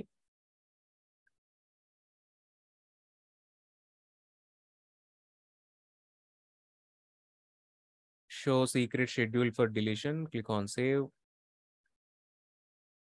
ఇది మనకి డిలీట్ అయిపోయే సీక్రెట్ అండి. సో ఇట్లా దీన్ని మీరు రీస్టోర్ వితిన్ 7 డేస్‌లో ఒకవేళ మీరు దాన్ని స్టాప్ చేయాలనుకుంటే మీరు స్టాప్ చేయొచ్చు. లేదా మీరు ఎన్ని డేస్ యాడ్ చేసుకుంటే అన్ని డేస్‌లో మీరు స్టాప్ చేయొచ్చండి. ఆఫ్టర్ 7 డేస్ తర్వాత ఆటోమేటిక్‌గా ఇది డిలీట్ అయిపోతుంది. కానీ ఇప్పుడు మనం డిలీట్ చేసేయమన్నా ఏడబ్ల్యూఎస్‌లో డిలీట్ చేయట్లేదు కాబట్టి, ఇప్పుడు మన కీకి మన సీక్రెట్‌కొచ్చేసి చార్జెస్ అనేవి రావండి. మీరు వన్స్ డిలీషన్ అనేటువంటిది ఇనిషియేట్ చేసిన తర్వాత మీకు చార్జెస్ రావు. డిలీషన్ అనేటివి ఇనిషియేట్ చేయనంత వరకే మీకు చార్జెస్ వస్తాయి. కానీ మళ్ళీ మీరు ఇప్పుడు ఈ 7 డేస్‌లో గనక సెవెంత్ డేలో మీరు డిలీషన్ స్టాప్ చేశారనుకోండి, ఏడబ్ల్యూఎస్ వాడు ఏం చేస్తాడంటే 6 డేస్‌కి కూడా మీకు చార్జ్ చేస్తాడనమాట. ఎందుకంటే మీరు సెవెంత్ డే స్టాప్ చేశారు కాబట్టి మళ్ళీ అది డిలీషన్ స్టాప్ అయిపోయింది కాబట్టి ఇన్ని డేస్ ఏడబ్ల్యూఎస్‌లో స్టోర్ అయినందుకు ఆ 6 డేస్‌కి కూడా మీకు ప్రో రేటా బేసిస్‌లో మీకు చార్జెస్ అయితే చేస్తాడండి. సో ఇది సీక్రెట్స్ మేనేజర్ గురించి అండి. So just very simple service. ఇక్కడ ఓన్లీ సీక్రెట్ స్టోర్ చేయడానికి యూజ్ చేస్తాం. వేరే ఫీచర్ ఏమీ ఉండదు ఇక్కడ. So that is all for secrets manager.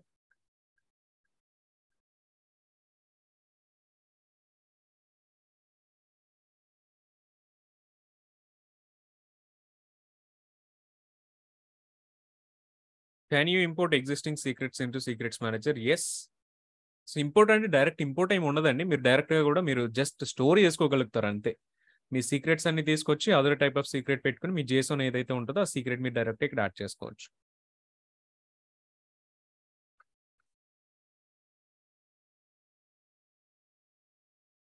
ఇక్కడ మీకు వెర్షనింగ్ ఉండదు ధరణి గారు.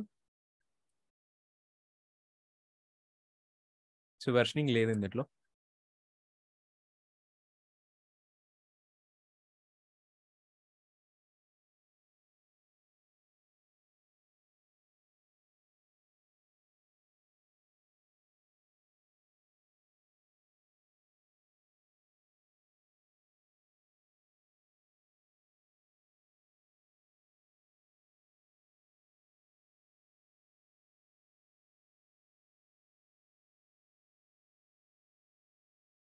సో నెక్స్ట్ టాపిక్ వెళ్దామండి. సో డీఎన్ఎస్ సర్వీస్ గురించి చెక్ చేద్దాం. సో డీఎన్ఎస్ అంటే బేసికల్లీ కూడా డొమైన్ నేమ్ సర్వీస్ అండి. సో డొమైన్ నేమ్ సర్వీస్ ఎట్లా వర్క్ అవుతుంది అండ్ ఎట్లా మనకి ఇది వర్క్ అవుతుంది, లేకపోతే ఎట్లా మనం క్రియేట్ చేసుకోవచ్చు, ఇవన్నీ కూడా చెక్ చేద్దాం. సో ఫస్ట్ వచ్చేసి ఒక యూట్యూబ్ అనేటువంటి దాన్ని ఎగ్జాంపుల్గా తీసుకుందామండి. సో యూట్యూబ్కి మీరు కనెక్ట్ అవ్వాలి అని అంటే మీ బ్రౌజర్ నుంచి మీరేం టైప్ చేస్తారండి, బేసికలీ యూట్యూబ్.com www.youtube.com అని టైప్ చేస్తారండి. సో ఇట్లా మీరు టైప్ చేసినప్పుడు బేసికలీ అంటే నెట్వర్కింగ్ గురించి ఐడియా లేని వాళ్ళు ఏమనుకుంటారు అని అంటే, సో యూట్యూబ్.com అన్నప్పుడు డైరెక్ట్గా వెళ్ళిపోయి యూట్యూబ్ కనెక్ట్ అవుతుంది అని మనం అనుకుంటామండి. కానీ నెట్వర్కింగ్ మీద ఐడియా ఉన్న వాళ్ళకి ఏం తెలుస్తుంది అని అంటే, యూట్యూబ్.com అని టైప్ చేసినప్పుడు మీకు డైరెక్ట్గా వెళ్ళి నెట్వర్క్ అనేటువంటిది డైరెక్ట్గా వెళ్ళి యూట్యూబ్ కనెక్ట్ అవ్వదండి. ఎందుకంటే ఎప్పుడు కూడా మన స్టార్టింగ్ నుంచి ఆల్రెడీ నెట్వర్కింగ్ డిస్కస్ చేస్తున్నప్పుడు ఒక సర్వర్ వెళ్ళి వేరొక సర్వర్ని కమ్యూనికేట్ అవ్వాలి అని అంటే మీకు డొమైన్ నేమ్స్ వర్క్ అవ్వండి. మరి దేని వల్ల వర్క్ అవుతుందంటే ఓన్లీ బై ఐపీ అడ్రస్ మాత్రమే మీరు కనెక్ట్ అవ్వగలుగుతారు. సో కాబట్టి మనకి ఐపీ అడ్రస్ అనేటువంటిది ఉంటేనే మీరు యూట్యూబ్కి సంబంధించిన సర్వర్కి మీరు కనెక్ట్ అవ్వచ్చండి. కానీ మరి యూట్యూబ్.com అని కొట్టిన వెంటనే మన బ్రౌజర్ ఆ పర్టికులర్ సర్వర్స్కి ఎట్లా తీసుకువెళ్తుంది అని అంటే, మనకి యాక్చువల్లీ నండి హ్యూమన్ బ్రెయిన్స్ ఎప్పుడు కూడా డైరెక్ట్గా నెంబర్స్ కంటే కూడా నేమ్స్ అనేవి మనం ఎక్కువగా గుర్తుంచుకుంటామండి. సో దట్ అందు గురించి ఏం చేశారు అని అంటే మనకి డొమైన్ నేమ్స్ అనేవి తీసుకొచ్చారు. సో ఈ ఎవ్రీ డొమైన్ నేమ్ కింద కూడా మనకి సమ్ ఐపీ అడ్రస్ అనేటువంటి మ్యాప్ అయి ఉంటుంది. సో మీరు చెక్ చేయాలి అంటే ఆన్లైన్లో మనకి డిఎన్ఎస్ చెక్కర్ అని చెప్పేసి ఒక వెబ్సైట్ ఉంటుందండి. సో డిఎన్ఎస్ చెక్కర్ కానీ లేకపోతే వేరే డిఎన్ఎస్ రిజల్యూషన్ సంబంధించిన వెబ్సైట్స్ కానీ మీరు చెక్ చేసినప్పుడు ఏమవుతుంది అని అంటే, సో యూట్యూబ్.com కింద ఏం ఐపీ మ్యాప్ అయి ఉంది, Facebook.com కింద ఏం ఐపీ మ్యాప్ అయి ఉంది, అట్లా Google.com కింద ఏం ఐపీ మ్యాప్ అయి ఉంది. సో ఇవన్నీ కూడా మీరు చెక్ చేయొచ్చండి దాని కింద ఉన్నటువంటి ఐపీస్ అన్ని కూడా. సో అయితే మీ బ్రౌజర్ ఏం చేస్తుంది అంటేనండి, ఫస్ట్ మీరు ఒక రిక్వెస్ట్ అనేటువంటి చేసినప్పుడు యూట్యూబ్.comకి ఫస్ట్ వచ్చేసి అది డిఎన్ఎస్ సర్వర్కి వెళ్తుందండి. సో డిఎన్ఎస్ సర్వర్ ఏం చేస్తుందంటే ఈ యూట్యూబ్.com కింద మ్యాప్ అయి ఉన్నటువంటి ఐపీ అడ్రస్ ఏదైతే ఉంటుందో ఐపీ అడ్రస్ ని మీ బ్రౌజర్ కి రిటర్న్ చేస్తుందండి. మీ బ్రౌజర్ ఏం చేస్తుంది అంటే రిటర్న్ చేసినటువంటి ఐపీ అడ్రసెస్ లో నుంచి ఒక ఐపీ అడ్రస్ ని కనెక్ట్ అవుతుంది. ఆ ఐపీ అడ్రస్ మీకు యూట్యూబ్.com కి అయితే తీసుకెళ్తూ ఉంటుంది. అయితే ఇక్కడ ఐపీ అడ్రస్ ఎవరు మెయింటైన్ చేస్తారండి, ఆ డొమైన్ నేమ్ కింద ఐపీస్ ఉన్నాయి అనేటువంటిది ఎవరు మెయింటైన్ చేస్తారంటే గ్లోబల్ గా ఉన్నటువంటి డిఎన్ఎస్ సర్వర్స్ అయితే దాన్ని మెయింటైన్ చేస్తాయండి. సో మీకు గ్లోబల్ డిఎన్ఎస్ సర్వర్స్ లో యూట్యూబ్.com గురించే కాదు Google.com తీసుకున్నా మనం ఏ డొమైన్ బై చేస్తాం, ఈవెన్ నాకు కూడా ఒక డొమైన్ ఉంది rakeshsaniki.com అని చెప్పేసి, ఆ డొమైన్ కి సంబంధించిన డీటెయిల్స్ కూడా మీకు డిఎన్ఎస్ సర్వర్స్ లో హోస్ట్ అయ్యండి. ఎవరు ఎక్కడ నుంచి ఏ డొమైన్ క్రియేట్ చేసినా ఆ డొమైన్ కి సంబంధించిన డీటెయిల్స్ అన్ని కూడా మీకు గ్లోబల్ గా ఉన్నటువంటి డిఎన్ఎస్ సర్వర్స్ లో ఉంటాయి. సో అందు గురించి మీకు వరల్డ్ వైడ్ గా ఎక్కడ నుంచి ఏ డొమైన్ యాక్సెస్ చేసినా ఆ డొమైన్ రిలేటెడ్ గా ఐపీ అడ్రస్ రిజల్వ్ అవుతుంది. ఐపీ మ్యాప్ అయి ఉంటే కనుక ఐపీ మ్యాప్ అవ్వకపోతే మీకు కనెక్షన్ అవ్వదు. ఐపీ మ్యాప్ అయి ఉంటే దెన్ ఐపీ ఎక్కడైతే ఉందో ఐపీ హోస్ట్ చేసిన సర్వర్ దగ్గరికి వెళ్ళి ఏ రీజన్ లో హోస్ట్ చేసి ఉందో ఆ సర్వర్ దగ్గరికి వెళ్ళి కనెక్ట్ అవుతుంది. సో అందు గురించి ఏమవుతుందంటేనండి, మీకు గ్లోబల్‌గా ఉన్నటువంటి డీఎన్ఎస్ సర్వర్స్ ఎప్పుడు కూడా ఒకటే సర్వర్ ఉండదండి. ఈ డీఎన్ఎస్ సర్వర్స్ ఎప్పుడు కూడా మనకి మల్టిపుల్ డీఎన్ఎస్ సర్వర్స్ వరల్డ్ వైడ్‌గా హోస్ట్ చేసి ఉంటారండి. ఎందుకని అనంటే, మనం ఇప్పుడు గ్లోబల్‌గా ఉన్నటువంటి డీఎన్ఎస్ చూస్తేనండి చాలా ప్రతి ఒక్కళ్ళు కూడా ఒక్కొక్క డీఎన్ఎస్ సర్వీస్ డొమైన్ నేమ్ అనేటువంటిది యూజ్ చేస్తున్నారు. ఒక్కొక్కళ్ళు ఒక్కొక్క టైప్ ఆఫ్ బిజినెస్ పెట్టుకుంటున్నారు. ఆ బిజినెస్‌కి వాళ్ళు ఒక వెబ్‌సైట్ హోస్ట్ చేస్తున్నారు. ఎవ్రీ వెబ్‌సైట్‌కి కూడా ఒక డొమైన్ నేమ్ అనేటువంటిదైతే వస్తుందండి. సో, ఇన్ని టైప్స్ ఆఫ్ డొమైన్స్, ఇన్ని నంబర్ ఆఫ్ డొమైన్స్ మనకి డీఎన్ఎస్ సర్వర్స్‌లో ఉన్నప్పుడు, ఆ డీఎన్ఎస్ సర్వర్స్‌ని గనక మీరు డౌన్ చేస్తే, మొత్తం వరల్డ్ వైడ్‌గా ఉన్నటువంటి ఇంటర్నెట్ కనెక్టివిటీ అంతా పోతది. ఎందుకంటే ఎవ్రీ వెబ్‌సైట్ కూడా మీకు నథింగ్ బట్ డొమైన్ నేమ్స్ మీదే ఎక్కువ మంది కనెక్ట్ అవుతూ ఉంటారు. ఐపీ అడ్రెస్ మీద చాలా తక్కువ మంది కనెక్ట్ అవుతూ ఉంటారు.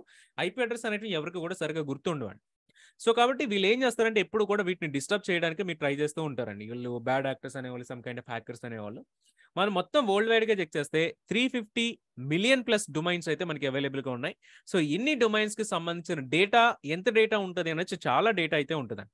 సో, ఈ డేటా అంతా కూడా మనకి మెయింటైన్ చేసేదానికి ఒకటే సర్వర్ సరిపోదు కాబట్టి ఎప్పుడు కూడా మన మల్టిపుల్ సర్వర్స్ అనేవి డీఎన్ఎస్ సర్వర్స్ వాళ్ళు మెయింటైన్ చేసుకుంటూ ఉంటారు. అయితే ఇవన్నీ ఎవరు మెయింటైన్ చేస్తారని మనం మెయింటైన్ చేయమండి. సో, ఒక ఆర్గనైజేషన్ అంటూ ఉంటుంది. ఈ డీఎన్ఎస్ ఎంటైర్ డీఎన్ఎస్‌ని మెయింటైన్ చేయడానికి. వాళ్ళే ఈ సర్వర్స్ అన్నిటిని హోస్ట్ చేయడం, వీటన్నిటికి ఆటో స్కేలింగ్ పెట్టుకోవడం, లేకపోతే స్కేలబిలిటీ ప్రొవైడ్ చేయడం. సో, అట్లా మీకు ఎవరు యాక్సెస్ చేసినా డీఎన్ఎస్ సర్వర్స్‌కే ఫస్ట్ రిక్వెస్ట్ వెళ్తది కదండీ! సో, అందు గురించి ఏంటంటే డీఎన్ఎస్ సర్వర్స్ అనేటువంటిది చాలా ఎక్కువ హై అమౌంట్ ఆఫ్ వాల్యూమ్‌లో ఎక్కువ స్కేలబిలిటీ ఉండేలాగా కూడా వీటి సెటప్ అయితే చేసుకుంటూ ఉంటారండి. మెయిన్‌గా మనకు డీఎన్ఎస్‌లో చెక్ చేస్తే కొన్ని కీ టర్మ్స్ చూద్దామండి. సో, కీ టర్మ్స్ చెక్ చేస్తే డీఎన్ఎస్‌లో మీరు వచ్చేటువంటి కీ టర్మ్స్ అంటే డీఎన్ఎస్ జోన్ అని మాట్లాడుతూ ఉంటారండి. దీన్నే ఏడబ్ల్యూఎస్‌లో చెక్ చేస్తే హోస్టెడ్ జోన్ అని కూడా కాల్ చేస్తారు. నథింగ్ బట్ బయట డీఎన్ఎస్ జోన్, ఏడబ్ల్యూఎస్ కాబట్టి హోస్టెడ్ జోన్ అనేటువంటి టెర్మినాలజీ పెట్టుకున్నాడు. హోస్టెడ్ జోన్ అంటే ఏంటి? హోస్టెడ్ జోన్ అంటే మీరొక డొమైన్ క్రియేట్ చేశారనుకోండి. ఆ డొమైన్ కింద ఒకటే డొమైన్ ఉండదు కదండీ! ఇప్పుడు గూగుల్.కామ్ తీసుకున్నారనుకోండి. ఇది ఒక మెయిన్ డొమైన్ అనుకుందాం. అండ్ దీని కింద సబ్ డొమైన్స్ చాలా వస్తాయి. For example drive.google.com. So, Google drive open అవుతదండి. లేదంటే sheets.google.com. సో, ఇది ఒక వేరే షీట్స్ మనకి గూగుల్ షీట్స్ అనేవి ఓపెన్ అవుతుండేది. ఇట్లా గూగుల్‌లోనే చెక్ చేస్తే మనకు చాలా సబ్ డొమైన్స్ అనేవి ఉన్నాయి. సో, ఈ సబ్ డొమైన్స్‌కి సంబంధించిన డీటెయిల్స్ అన్నీ కూడా మీకు ఎవరు మెయింటైన్ చేస్తారు అనంటే, మీకు డీఎన్ఎస్ జోన్ పైన ఆ డేటాబేస్‌లో మీకు ఇవన్నీ స్టోర్ అయ్యి ఉంటాయండి. సో, మీరు గూగుల్.కామ్ అని కొడితే మీకు ఒక ఐపీ అడ్రెస్ రిటర్న్ అవుతది. లేదు drive.google.com అని టైప్ చేస్తే వేరొక ఐపీ అడ్రెస్ రిటర్న్ అవుతది. sheets.google.com రిటర్న్ చేస్తే ఇంకొక ఐపీ అడ్రెస్ రిటర్న్ అవుతది. అట్లా బేస్డ్ ఆన్ మీరు ఈ కాన్ఫిగరేషన్ అంతా ఎక్కడ స్టోర్ చేసుకుంటారంటే ఈ డొమైన్ డేటాబేస్ మీద స్టోర్ చేస్తారండి. ఈ డొమైన్ డేటాబేస్‌ని డీఎన్ఎస్ టెర్మినాలజీస్‌లో ఏమని కాల్ చేస్తామంటే డీఎన్ఎస్ జోన్ అనేది కాల్ చేస్తామండి. ఇప్పుడు ఇక్కడ ఏదైతే డీఎన్ఎస్ జోన్ మీకు వస్తుందో ఈ డీఎన్ఎస్ జోన్‌ని ఇది మీకు డిస్క్ పైన స్టోర్ అయ్యే ఫార్మాట్ ఫైల్ ఫార్మాట్ అండి. సో, ఫైల్ ఫార్మాట్‌లో స్టోర్ అయ్యేదాన్ని మనం జోన్ ఫైల్ అని చెప్పి కాల్ చేస్తాం. జోన్ ఫైల్‌కి డీఎన్ఎస్ జోన్‌కి పెద్ద డిఫరెన్స్ ఉండదు.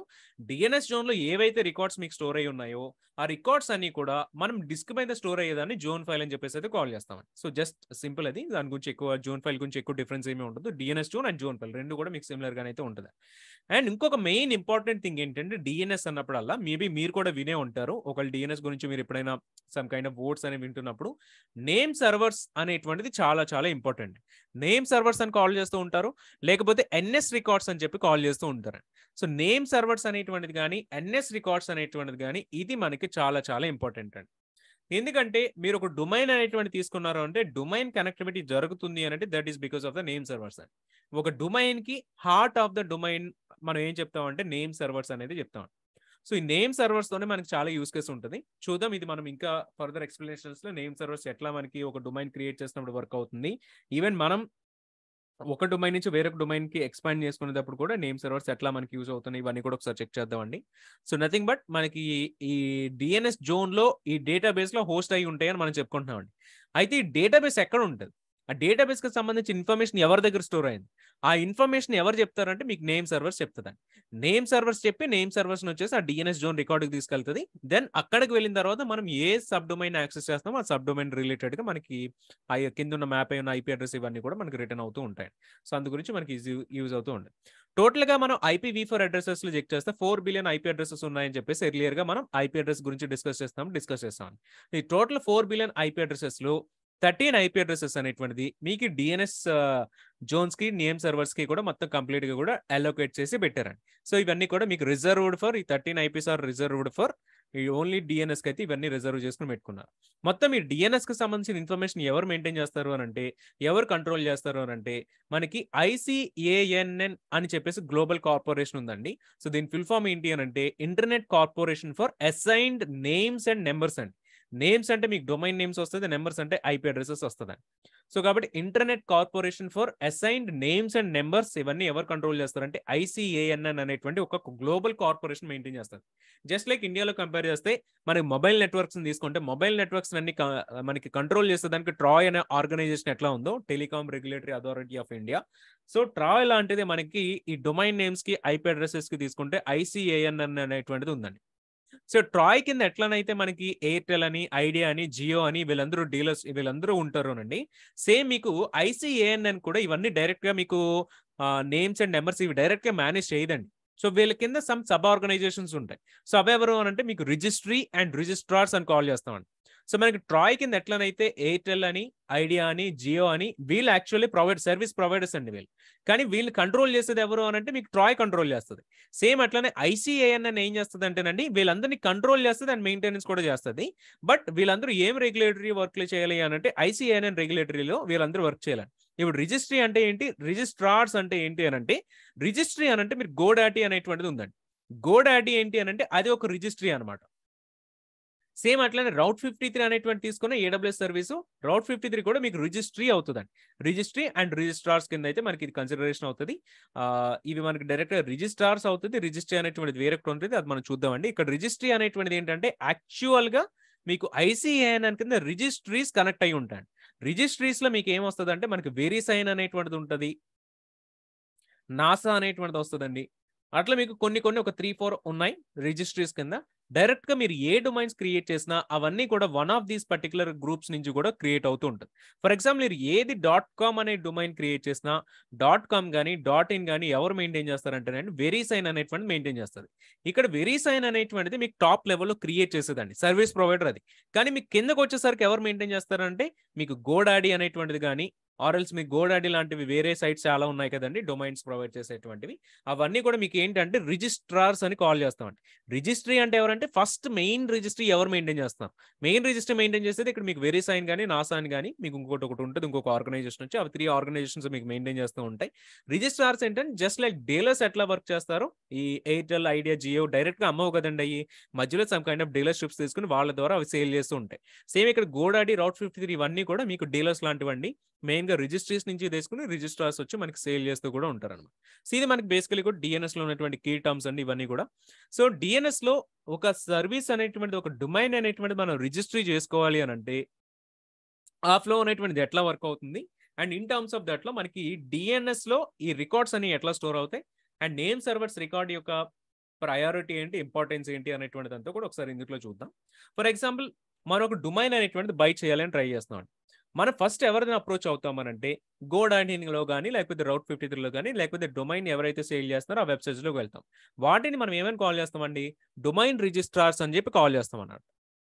సో ఇవి యాక్చువల్ గా మనం రీచ్ అవుట్ అయ్యండి. ఎవరైనా ఎండ్ యూజర్ రీచ్ అవుట్ అయ్యేది ఎవరికంటే ఈ డొమైన్ రిజిస్ట్రార్స్ గా రీచ్ అవుట్ అవుతూ ఉంటారండి. సో డొమైన్ రిజిస్ట్రార్స్ తర్వాత మనం చెక్ చేస్తే డొమైన్ రిజిస్ట్రార్స్ పైన ఎవరు ఉంటారంటే డిఎన్ఎస్ హోస్టింగ్ ప్రొవైడర్స్ ఉంటారండి. సో అంటే మన డిఎన్ఎస్ జోన్స్ క్రియేట్ అవుతాయి లేకపోతే డిఎన్ఎస్ డేటాబేస్ మెయింటైన్ అవుతుంది అని చెప్పుకుంటున్నాం కదండి. అవన్నీ ఎవరు ప్రొవైడ్ చేస్తారంటే డిఎన్ఎస్ హోస్టింగ్ ప్రొవైడర్స్ మెయింటైన్ చేస్తారండి. మీ ఇక్కడ రౌట్ 53 అనేటువంటిది డిఎన్ఎస్ రిజిస్టర్ చేసుకోవడానికి యూస్ చేసుకుంటారు, ఒక డొమైన్ రిజిస్టర్ చేసుకోవాలి అన్నా, లేదంటే ఆ డొమైన్ ని మీరు మెయింటైన్ చేసుకుని కంట్రోల్ చేసుకోవాలి అనుకున్నా కూడా రౌట్ 53 యూజ్ అవుతుంది. కొన్ని రిజిస్ట్రార్స్ చెక్ చేస్తే అవి మీకు డిఎన్ఎస్ హోస్టింగ్ ప్రొవైడర్స్ ఉండవండి, అవి మీరు సపరేట్ గా మెయింటైన్ చేసుకోవాల్సి వస్తుంది. బట్ గోడాడీ అనేటువంటిది కానీ లేకపోతే రౌట్ 53 తీసుకున్నా మీకు registrars plus DNS hosting providers రెండు కూడా ఒకే ప్లేస్ లో ఉంటాయి. వీటికి చిన్న డిఫరెన్స్ చూడాలంటేనండి, మనం డొమైన్ కొనడం ఒక చోట కొని ఆ డొమైన్ కి సంబంధించిన రికార్డ్స్ ఉంటాయి కదండి, ఐపీ అడ్రస్ మ్యాపింగ్ అంతా కూడా ఆ వేరు ప్లేసెస్ లో మెయింటైన్ చేస్తామంటే registrars and DNS hosting providers వేరే. కానీ మనం రౌట్ 53 చూస్తే ఇక్కడే మనం రిజిస్ట్రేషన్ చేసుకోవచ్చు, ఇక్కడ నుంచే మన డొమైన్ కంట్రోల్ గా మేనేజ్ చేసుకోవచ్చు, కంట్రోల్ చేసుకోవచ్చు. ఇవన్నీ ఆప్షన్స్ ఇక్కడ ఉంటాయి కాబట్టి ఇవి రెండు కూడా ఒకే చోట ఉంటాయి. బట్ ఇవి రెండు కూడా ఇంటర్నల్ గా చెక్ చేస్తే 2 డిఫరెంట్ పార్ట్స్ కింద అయితే మనం ఐడెంటిఫై చేయొచ్చు. దెన్ వీటి పైన ఎవరు ఉంటారంటేనండి మీకు టాప్ లెవెల్ డొమైన్స్ అనేవి మీకు యాక్చువల్ గా ఎవరైతే డొమైన్స్ మీకు సప్లై చేస్తారో, మనకి ఫర్ ఎగ్జాంపుల్ జియో లేకపోతే ఇట్లా మొబైల్ నెట్వర్క్ ప్రొవైడర్స్ ఎవరైతే ఉన్నారో కంపెనీస్, ఆ కంపెనీస్ అనేవి మీకు ఇక్కడ టాప్ లెవెల్ టీఎల్డీస్ అని కాల్ చేస్తారండి, టాప్ లెవెల్ డొమైన్స్ అని. సో ఇక్కడ నుంచే వీళ్ళందరూ కూడా కొనుక్కొని చెప్పి వీళ్ళందరూ యూజ్ చేస్తూ ఉంటారండి. ఓకే, సో ఈ టాప్ లెవెల్ డొమైన్స్ అనేవి ఎవరికి రెస్పాన్సిబుల్ అంటే గ్లోబల్ గా ఉన్నటువంటి డిఎన్ఎస్ సర్వర్స్ కి వీళ్ళందరూ కూడా రెస్పాన్సిబుల్ గా ఉంటారండి. సో ఇప్పుడు ఫర్ ఎగ్జాంపుల్ మనకు డెమో.com అనేటువంటి డొమైన్ క్రియేట్ చేయడానికి ట్రై చేస్తున్నామండి. సో demo.com అనేటువంటిది ఉందా లేదా అనేటువంటి ఫస్ట్ మనం వెరిఫై చేసుకుంటాం. demo.com అనేటువంటి డొమైన్ మనకి అవైలబుల్గా ఉంటే గనక దానికి మనం వన్స్ పేమెంట్ అనేటువంటిది కంప్లీట్ చేసిన తర్వాత మీ పర్టికులర్ డొమైన్కి సంబంధించి డొమైన్ అయితే రిజిస్టర్ అవుతుంది. బట్ డొమైన్కి సంబంధించి ఒక డిఎన్ఎస్ జోన్ క్రియేట్ అవ్వాలండి. ఎందుకంటే ఆ జోన్ పైనే మీకు యాక్చువల్గా డిఎన్ఎస్కి సంబంధించిన కంప్లీట్ రికార్డ్స్ అన్ని లైక్ మీకు ఐపీ అడ్రసెస్ ఏమేమి ఐపీ అడ్రస్ మ్యాప్ చేసుకోవచ్చు, ఎన్ని సబ్ డొమైన్స్ యూస్ చేసుకోవచ్చు, ఈ కంట్రోల్ అంతా కూడా మీకు ఆ డిఎన్ఎస్ జోన్ పైనే ఉంటుంది. ఆ డిఎన్ఎస్ జోన్ మీకు ఎక్కడ క్రియేట్ అవుతుంది అని అంటే డిఎన్ఎస్ హోస్టింగ్ ప్రొవైడర్స్ దగ్గర క్రియేట్ అవుతుంది. ఇది మీరు AWS లో క్రియేట్ చేస్తే రెండు కూడా AWS వాడే క్రియేట్ చేసి ఈ పార్ట్ వరకు ఇచ్చేస్తారండి. సో ఇప్పుడు ఎవరైనా demo.com అనేటువంటి బ్రౌజ్ చేసినప్పుడు యాక్చువల్లీ బ్రౌజర్ నుంచి ఎవరైనా బ్రౌజ్ చేస్తారనుకోండి, ఆ రిక్వెస్ట్ ఎక్కడికి వెళ్తుంది అంటే డిఎన్ఎస్కి వెళ్తుంది. కానీ ఇప్పుడు డిఎన్ఎస్ దగ్గర demo.com కి సంబంధించిన డీటెయిల్స్ ఇంకా రాలేదండి. సో కాబట్టి ఇప్పుడు మీకు రిక్వెస్ట్ అనేటువంటి ఫెయిల్ అవుతుంది అన్నమాట. సో యాక్చువల్లీ మీకు ఇక్కడ వన్స్ డిఎన్ఎస్ జోన్ క్రియేట్ చేసిన తర్వాత మీరు ఏం చేస్తారంటేనండి, నేను ఈ డొమైన్ నేమ్ కింద ఈ డిఎన్ఎస్ జోన్ ని యాడ్ చేశాను అని చెప్పడానికి ఈ డిఎన్ఎస్ జోన్ కి ఒక నేమ్ సర్వర్ రికార్డ్స్ వస్తాయి. నేమ్ సర్వర్ రికార్డ్స్ ఏంటంటే జస్ట్ లైక్ అడ్రస్ అండి. ఇప్పుడు ఒక పోస్ట్ కార్డ్ అనేటువంటిది మన హోమ్ అడ్రస్ కి రావాలనుకోండి, ఖచ్చితంగా మనం అక్కడ హోమ్ కి సంబంధించిన పిన్ కోడ్ అనేటువంటిది లేకపోతే డిస్ట్రిక్ట్ లేకపోతే మనకి వేరియస్ కోడ్స్ ఏవైతే ఉంటాయో డీటెయిల్స్ ఏవైతే ఉంటాయో అవన్నీ మెన్షన్ చేస్తాం. జస్ట్ లైక్ సేమ్ కోడ్ ఇక్కడ కూడా అదేనండి. మీ demo.com కి సంబంధించిన డిఎన్ఎస్ జోన్ కి రీచ్ అవుట్ అవ్వాలి అని అంటే మీకు నేమ్ సర్వర్స్ అనేటువంటిది ఏంటంటే అడ్రస్ లాగా వర్క్ అవుతుంది. ఓకే, ఇప్పుడు రౌట్ 53 ఏం చేశాడంటే ఒక డొమైన్ క్రియేట్ చేశాడు, ఒక డిఎన్ఎస్ జోన్ క్రియేట్ చేశాడు. ఈ డొమైన్ మీరు హోల్డ్ చేస్తున్నారని చెప్పేదానికి మీకు నేమ్ సర్వర్ రికార్డ్స్ ఉన్నాయండి. మీరేం చేస్తారంటే అంటే రౌట్ 53 ఏం చేస్తుంది అంటేనండి, ఈ నేమ్ సర్వర్ రికార్డ్స్ ని తీసుకువెళ్ళి మీకు టాప్ లెవెల్ డొమైన్స్ దగ్గర మ్యాపింగ్ చేస్తుందండి.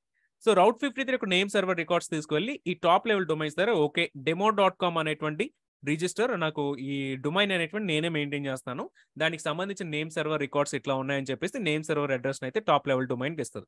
సో ఈ టాప్ లెవెల్ డొమైన్ కూడా మళ్ళీ ఇది మెయింటైన్ చేస్తుంది కదండి. ఇక్కడ కూడా సమ్ డిఫరెంట్ సర్వర్స్ అన్ని కూడా ఉంటాయి. సో వీడేం చేస్తాడంటే ఓకే నేమ్ సర్వర్ రికార్డ్స్ ఇక్కడ ఉన్నాయని చెప్పేసి దీని అడ్రస్ ఇక్కడ స్టోర్ చేసుకుంటాడు. ఓకే, ఇది బాగానే ఉంది. మరి ఇక్కడ కూడా ఇంకొక ప్లేస్ లో స్టోర్ చేస్తుంది కాబట్టి టాప్ లెవెల్ డొమైన్ ఇక్కడ కూడా some different name server records వస్తాయండి. సో ఇక్కడ వచ్చేటువంటి నేమ్ సర్వర్ రికార్డ్స్ తీసుకువెళ్ళి మీకు డైరెక్ట్ మెయింటైన్ గ్లోబల్ గా ఉన్నటువంటి డిఎన్ఎస్ సర్వర్స్ లో స్టోర్ చేస్తూ ఉంటారు. ఇప్పుడు ఎవరైనా demo.com అని చెప్పేసి మీ బ్రౌజర్ నుంచి రీచ్ అవుట్ అయ్యారనుకోండి, సో demo.com ఏం చేస్తుంది అంటే ఫస్ట్ డిఎన్ఎస్ కి వస్తుందండి.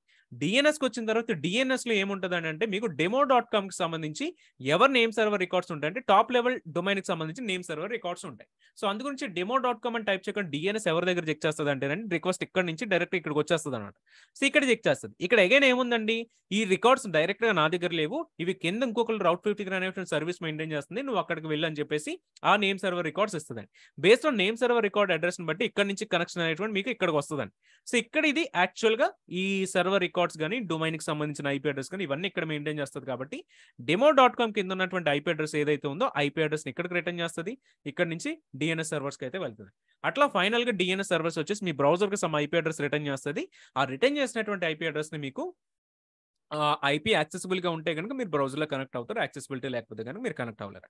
ఒక డిఎన్ఎస్ ని కాల్ చేస్తే బ్యాక్ ఎండ్ లో జరిగేటువంటి యాక్షన్స్ అన్ని కూడా ఈ విధంగా ఉంటాయండి. మీరు రిజిస్టర్ చేసిన మొత్తం డీటెయిల్స్ అన్ని కూడా మీకు స్టోర్ అవుతూ ఉంటాయి. సో ఇది యాక్చువల్ గా ఒక డొమైన్ రిజిస్టర్ చేసినప్పుడు జరిగేటువంటి బ్యాక్ ఎండ్ ఫ్లో అంతా మనం చెప్పుకోవచ్చు అండి, ఈ విధంగా జరుగుతుంది. సో అట్లా ఫైనల్లీ మనకి గ్లోబల్ డిఎన్ఎస్ లో మన డొమైన్ రికార్డ్స్ అనేవి అవైలబుల్ గా వస్తుంది అనమాట. సో ఇప్పుడు ఇదంతా నార్మల్ జనరిక్ గా డిఎన్ఎస్ ఉన్నటువంటి కాన్సెప్ట్ అండి, జనరిక్ డిఎన్ఎస్ అనమాట. మనం స్పెసిఫిక్ గా AWS గురించి డిస్కస్ చేస్తున్నాం కాబట్టి AWS లో మనకి ఈ సర్వీస్ ప్రొవైడ్ చేసేది ఏంటంటే రౌట్ 53 అనేటువంటి సర్వీస్ ప్రొవైడ్ చేస్తున్నాడు. ఫస్ట్ అసలు ఒకసారి చెక్ చేస్తే ఈ రౌట్ 53 లో 53 అనేటువంటిది ఎందుకు యాడ్ చేస్తారు అనేటువంటి ఐడెంటిఫికేషన్ చెక్ చేస్తానండి.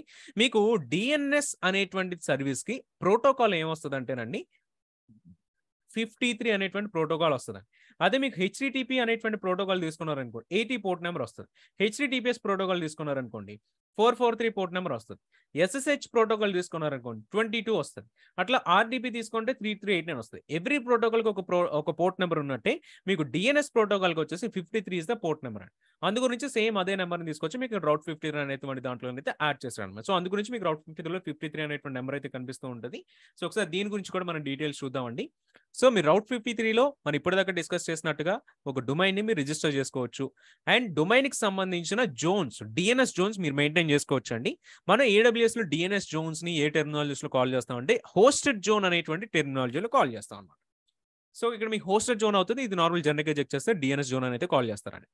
ఇంకా ఎక్స్ప్లిసిట్ గా ఏంటంటే ఇంకొక ఫీచర్ ఏం ప్రొవైడ్ చేస్తుంది అంటేనండి మీకు డిఎన్ఎస్ కి సంబంధించిన హెల్త్ చెక్స్ అనేవి కూడా మీకు చేస్తూ ఉంటుంది. ఫర్ ఎగ్జాంపుల్ ఒక సర్వర్ అనేది మీరు కాన్ఫిగర్ చేసుకున్నారు. ఈ సర్వర్ హెల్తీగా ఉందా లేదా అనేటువంటి చెక్స్ అనేవి చేసుకోవడానికి కూడా మీకు రౌట్ 53 అనేటువంటి ఉపయోగపడుతుందండి. అండ్ డిఎన్ఎస్ ఈ రౌట్ 53 అనేటువంటి సర్వీస్ వచ్చేసి ఇది మనకి గ్లోబల్ సర్వీస్ అండి. గ్లోబల్ సర్వీస్ కాబట్టి గ్లోబలీ రెసిలియంట్గా ఉంటుంది. సో మీకు ఒక రీజన్లో ఫెయిల్ అయినా వేరొక రీజన్ నుంచి ఆటోమేటిక్ ఏడబ్ల్యూఎస్ కూడా తీసుకొస్తారు. ఎందుకంటే రౌట్ 53 completely manager service, global service కాబట్టి గ్లోబల్లీ రెసిలియంట్ అండి. సో ఒకసారి వీటిపైన మనం ఒకసారి డెమో చేద్దామండి. డెమో చేసేటప్పుడు ఒక డొమైన్ రిజిస్ట్రీ చేసుకోవాలంటే ఎట్లా రిజిస్టర్ చేసుకోవాలి, దానికి మనం ఫాలో అవ్వాల్సిన స్టెప్స్ ఏంటి, దాని ఇంకా ఏంటంటే హోస్టెడ్ జోన్స్లో మనం సబ్ డొమైన్స్ ఎట్లా క్రియేట్ చేసుకోవాలి, అండ్ వాటిని ఒక EC2కి మ్యాప్ చేద్దాం, ఒక S3కి మ్యాప్ చేద్దాం. దెన్ ఇవన్నీ కూడా రికార్డ్స్ అన్ని కూడా DNS చెక్కర్ లాంటి వెబ్సైట్స్లో మనకి ఆ డొమైన్ కింద యాడ్ అయినట్టే IP అడ్రస్ ఏంటి అండ్ ఇట్లా టోటలీ చెక్ చేస్తే NS రికార్డ్స్ కాకుండా డిఫరెంట్ DNS రికార్డ్ టైప్స్ ఏమున్నాయి, ఏ టైప్ ఆఫ్ రికార్డ్ మనం ఇప్పుడు యూస్ చేయాలి, ఇవన్నీ కూడా ఒకసారి మనం డెమోలో చూద్దామండి. సో అప్పుడు మీకు క్లారిటీ అయితే వస్తుంది. నేను ఒకసారి బ్రౌజర్ అయితే షేర్ చేస్తాను. మీకు క్వెరీస్ ఉంటే కానీ ఒకసారి చాట్లో అయితే యాడ్ చేయండి. సో వాటిపైన మనం డిస్కస్ చేద్దాం. దెన్ ఒకసారి నేను బ్రౌజర్ అయితే షేర్ చేస్తాను.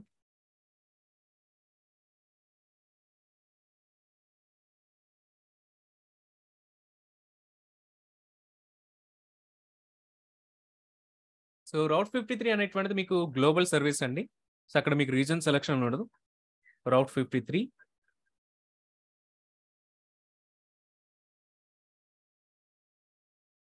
రౌట్ 53లో మీకు లెఫ్ట్ సైడ్ చెక్ చేస్తానండి, రిజిస్టర్డ్ డొమైన్స్ అని చెప్పేసి ఒకటి కనిపిస్తుంది అనమాట. సో రిజిస్టర్డ్ డొమైన్స్ ఇక్కడ ఎటువంటి డొమైన్ లేదండి. కానీ నేను వచ్చేసి ఒక డొమైన్ మెయింటైన్ చేస్తున్నాను.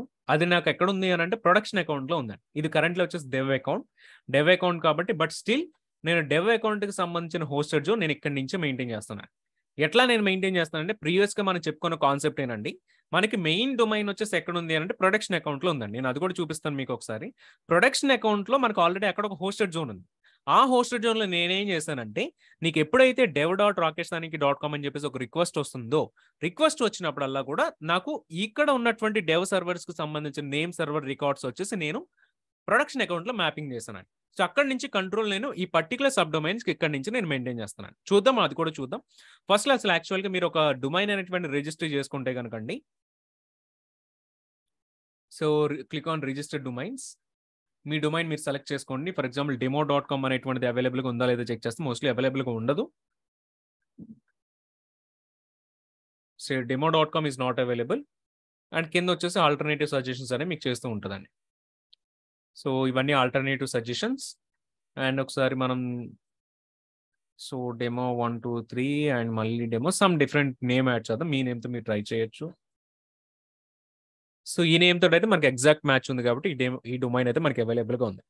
కానీ చెక్ చేస్తే మీరు .com అనేటువంటిది యాడ్ చేస్తున్నారు కాబట్టి మీకు ఇది ప్రైస్ ఎంత అంటేనండి, మీకు ఇయర్లీ కూడా $13 ప్లస్ GST అనేటువంటిది వస్తుంది. బట్ ప్రైస్ ఎంత అంటే $13. దీనిపైన GST అనేటువంటి మీకు పడుతూ ఉంటుంది కాబట్టి కాస్ట్ అయితే వస్తుంది. GST ఆర్ ద ట్యాక్స్ వచ్చేసి. సో ఇక్కడ ఇవన్నీ రిమైనింగ్ అండి. సో .com కాకుండా .net కానీ .org .com .info .com.biz ఇవన్నీ కనిపిస్తూ ఉన్నాయి. సో బేస్డ్ ఆన్ మీరు సెలెక్ట్ చేసిన బట్టి కూడా డిఫరెంట్ కాస్టింగ్స్ అయితే మీకు ఇక్కడ ఉంటున్నాయండి. కాకపోతే మీరు రౌట్ 53 AWSలో ఉన్నటువంటి మిగతా అన్ని సర్వీసెస్ కూడా ఏంటంటే pay as you go model అండి. కానీ మీరు డొమైన్స్కి వచ్చేసరికి ఏంటంటే ఇది మీరు ప్రీ పేమెంట్ చేయాల్సి వస్తుంది. మీరు ఇప్పుడు $13 అనేటువంటి ముందు పే చేస్తేనే మీకు రిజిస్టర్ డొమైన్ అనేటువంటి మీకు అలొకేట్ అవుతుందండి, లేదంటే మీకు అలొకేట్ అవ్వదు. వన్స్ మీరు సెలెక్ట్ చేసుకున్నాక ప్రొసీడ్ టు చెక్అవుట్. సో మీరు చెక్అవుట్ చేసేటప్పుడు ఆటో రెన్యువల్ కావాలా వద్దా? సో మనం ఆటో రెన్యువల్ తీసేద్దాం. Click on next. నేనైతే రిజిస్టర్ చేయను కానీ జస్ట్ మీకు డీటెయిల్స్ అయితే చూపిస్తాను.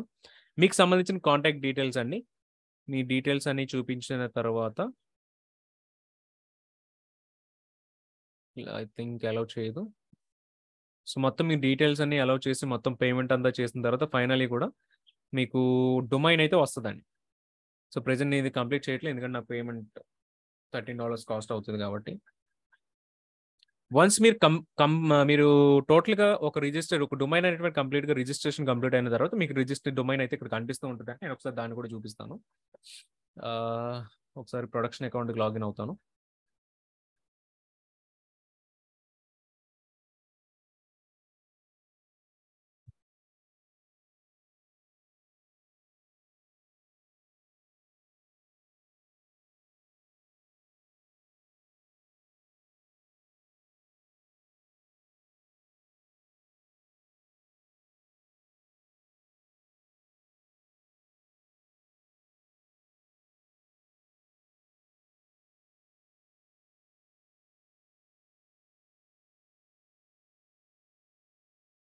So let's go to Route 53.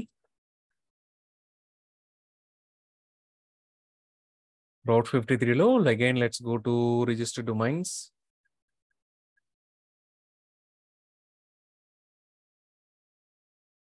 So Abhinav garu, if I buy from GoDaddy, can I register in AWS? No మీకు డిఎన్ఎస్ అనేటువంటి సేమ్ నేమ్తో మళ్ళీ ఇక్కడ రిజిస్టర్ అవ్వలేరు, అది మీకు గ్లోబల్గా ఉంటుంది. కాకపోతే మీరు గోడాడీలో బై చేసిన దాన్ని ఇక్కడ నుంచి మీరు కంట్రోల్ చేసుకోవచ్చు, ఆ పాసిబిలిటీ ఉంది. అదే మీకు నేను ఇప్పుడు చూపిస్తాను. మనం ఇప్పుడు ఎట్లానైతే ఒక అకౌంట్లో క్రియేట్ చేసిన డొమైన్ వేరే అకౌంట్లో ఎట్లా అయితే యూస్ చేస్తున్నానో సేమ్ అట్లా గోడాడీలో క్రియేట్ చేస్తే మీరు ఇక్కడ కూడా యూస్ చేసుకోవాలి. బట్ దానికి ఒక ఫార్మాట్ మీరు ఫాలో కావాలి, అది చూద్దాం. సో ఇక్కడ మీకు రిజిస్టర్డ్ డొమైన్స్లో సో నేను rakeshstaniki.com అనేటువంటి ఒక డొమైన్ నేను బై చేశానండి. సో ఈ డొమైన్లో నాకు ఏముంటుంది అంటేనండి, ఈ డొమైన్కి ఎవరైతే కనెక్ట్ అవుతారో ఈ డొమైన్కి కనెక్ట్ అయినప్పుడల్లా కూడా ఈ నేమ్ సర్వర్ రికార్డ్స్కి రీచ్ అవుట్ అవ్వమని మనం చెప్తామండి. సో అందు గురించి మనకి నేమ్ సర్వర్ రికార్డ్స్ కనిపిస్తాను. అయితే ఈ నేమ్ సర్వర్ రికార్డ్స్ ఎవరివి అని అంటే మనకి ఇక్కడ హోస్టెడ్ జోన్స్ క్రియేట్ అవుతుందండి డొమైన్ క్రియేట్ చేసినప్పుడు. ఎవ్రీ టైం మీరు ఒక డొమైన్ క్రియేట్ చేస్తే మీకు ఆ డొమైన్ ప్రొవైడరే మీకు నేమ్ సర్వర్ రికార్డ్స్ కూడా ఇస్తాడండి ఈ హోస్టెడ్ జోన్స్లో. హోస్టెడ్ జోన్ లోపల ఏముంటుంది అంటే మీకు ఎవ్రీ హోస్టెడ్ జోన్కి కూడా మెయిన్గా నేమ్ సర్వర్ రికార్డ్స్ అనేవి వస్తాయండి. ఎన్ఎస్ రికార్డ్స్ అని కాల్ చేస్తాం. ఈ నేమ్ సర్వర్ రికార్డ్స్ అనేటువంటి మీ డొమైన్ నేమ్ rakeshstaniki.com అనేటువంటి డొమైన్ ఆర్ మీ ఏదైతే డొమైన్ తీసుకుంటారో ఆ డొమైన్కి ఉంటుంది. ఈ నేమ్ సర్వర్ రికార్డ్స్ని తీసుకెళ్ళి మీ ఇక్కడ క్రియేట్ అయినటువంటి డొమైన్లో ఇక్కడ మీకు మ్యాప్ అయ్యి ఉన్నాయండి. సో ఇప్పుడు ఈ డొమైన్ నేను కంట్రోల్ చేసేటప్పుడు ఏంటంటే ఈ హోస్టెడ్ జోన్లోకి వెళ్ళి సబ్ డొమైన్స్ అన్ని యాడ్ చేసుకొని అక్కడి నుంచి నేను కంట్రోల్ చేసుకోవచ్చు. ఒకవేళ నేను ఇక్కడ నేమ్ సర్వర్స్ రిమూవ్ చేసేసి యాక్షన్స్ ఎడిట్ నేమ్ సర్వర్స్ నేను ఇక్కడ ఇవన్నీ రిమూవ్ చేసేసి ఇప్పుడు గోడాడీకి సంబంధించిన నేమ్ సర్వర్స్ కానీ ఆర్ఎల్స్ వేరే డొమైన్ ప్రొవైడర్స్ సంబంధించిన నేమ్ సర్వర్ రికార్డ్స్ నేను ఇక్కడ యాడ్ చేస్తాను అనుకోండి, నాకేమవుతుంది అంటే కంట్రోల్ అంతా కూడా ఇక్కడ రౌట్ 53 కంట్రోల్ కాకుండా వేరే చోట నుంచి నేను కంట్రోల్ చేసుకోవచ్చండి. సేమ్ ఇదే రివర్స్ లో డిస్కస్ చేస్తే గోడాడీలో కూడా మీకు అక్కడ నేమ్ సర్వర్ రికార్డ్స్ ఉంటాయండి. ఆ నేమ్ సర్వర్ రికార్డ్స్ లో మీరు వెళ్ళి ఇక్కడ ఏదైతే హోస్టెడ్ జోన్ మీరు క్రియేట్ చేస్తారో మీ డొమైన్ కి ఆ ఎవ్రీ హోస్టెడ్ జోన్ కి కూడా మీకు ఏమవుతుందంటే ఎన్ఎస్ రికార్డ్స్ వస్తాయండి. ఆ ఎన్ఎస్ రికార్డ్స్ కి మీరు యాడ్ చేసుకోవచ్చు అండి. మీరు గోడాడీలో యాడ్ చేస్తే మీరు ఇక్కడ హోస్టెడ్ జోన్ నుంచి కూడా మీరు కంట్రోల్ చేసుకోవచ్చు. నేను ఇప్పుడు ఇది వేరే అకౌంట్ నేను ఎక్స్టెండ్ చేశాను కదండి. ఇక్కడ మీకు మెయిన్ డొమైన్ కి సంబంధించిన కంట్రోల్ మాత్రమే ఇక్కడ ఉందండి rakeshstaniki.com. కానీ ఎప్పుడైతే నాకు dev.rakeshstaniki.com అనేటువంటి డొమైన్ నుంచి కాల్ వస్తుందో, సో చూడండి dev.rakeshstaniki.com అనేటువంటి దానికి ఎవరైతే రిక్వెస్ట్ చేస్తారో వాళ్ళు రిక్వెస్ట్ చేసినప్పుడు నేనేం చెప్తున్నాను అంటే ఎన్ఎస్ రికార్డ్స్కి ఫార్వర్డ్ చేసామని చెప్తున్నాను. ఈ ఎన్ఎస్ రికార్డ్స్ ఎవరివి అని అంటే నేను సెకండ్ అకౌంట్లో డెవలప్మెంట్ అకౌంట్లో క్రియేట్ చేసినటువంటి హోస్టెడ్ జోన్ యొక్క నేమ్ సర్వర్ రికార్డ్స్ అండి. సో ఎప్పుడైతే నాకు dev.rakeshstaniki.com అనేటువంటి దానికి కానీ దీని సబ్ డొమైన్ కానీ రిక్వెస్ట్ అనేవి వస్తాయో, రిక్వెస్ట్ వచ్చినప్పుడు కంట్రోల్ అంతా ఎక్కడికి వచ్చేస్తుంది అంటేనండి ఈ డెవలప్మెంట్ అకౌంట్లో ఉన్నటువంటి హోస్టెడ్ జోన్స్లో ఉన్నటువంటి ఇక్కడికైతే కంట్రోల్ అయితే వచ్చేస్తుందండి. సో ఇప్పుడు నేనేం చేస్తానంటే సో dev డాట్ అనేటువంటి కాకుండా ఫర్ ఎగ్జాంపుల్ మనం ఏం చేద్దామంటే demo.rakeshstaniki.com అనేటువంటి దాన్ని ఇక్కడ నుంచి కంట్రోల్ చేద్దాం. ఇక్కడ నుంచి కంట్రోల్ చేయాలంటే ఫస్ట్ demo.rakeshstaniki.com అనేది కంట్రోల్ చేయాలి అని అంటే ఫస్ట్ మీకు మెయిన్ డొమైన్ అనేటువంటిది ఉండాలి. నాకు ఆల్రెడీ మెయిన్ డొమైన్ ఉంది, ఆ మెయిన్ డొమైన్ కంట్రోల్ నా దగ్గరే ఉంది కాబట్టి నేనేం చేస్తానంటే ఇక్కడ ఒక demo.com అనేటువంటిది క్రియేట్ చేద్దామండి. demo.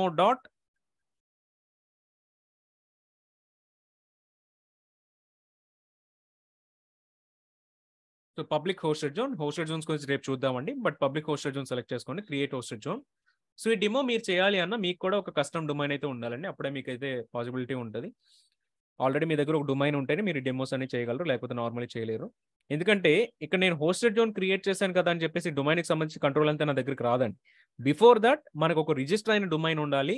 ఆ రిజిస్టర్ అయిన డొమైన్లో మీ main name server record store అయి ఉండాలి, అప్పుడే మీకు కంట్రోల్ వస్తుంది అన్నమాట. ఇప్పుడు demo.com క్రియేట్ చేశానండి, demo.domain.com. ఇక్కడ మీకు నేమ్ సర్వర్ రికార్డ్స్ వచ్చాయి అన్నమాట. ఇప్పుడు మీరు డిఫాల్ట్గా నేను ఏం చేస్తానంటే ఒక EC2 సర్వర్ తీసుకుంటాను just for understanding purpose.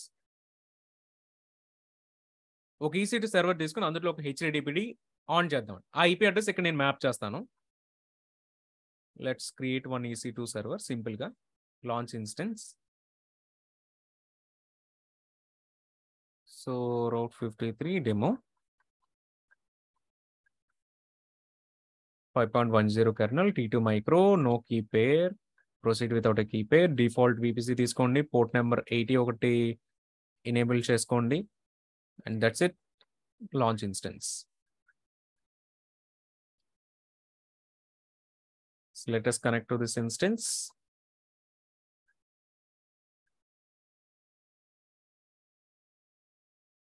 So మనం ఇప్పుడు ఏం టెస్ట్ చేస్తామంటారండి, ఇక్కడ ఈ డొమైన్ మనం క్రియేట్ చేసాం కదా, మరి చాలా మంది ఏమనుకుంటారంటే ఇక్కడ హోస్టెడ్ జోన్ చేసేసాం కాబట్టి మనకి బయట డెమో డాట్ మన డొమైన్ నేమ్ పెట్టేస్తే మనకి డైరెక్ట్ యాక్సెస్ అయిపోతుంది అనుకుంటాం. అట్లా యాక్సెస్ కాదండి, మీకు ఒక డొమైన్ అనేటువంటిది మీ దగ్గర ఉండాలి. ఫస్ట్ మీరు బై చేసుకుని ఉండాలి.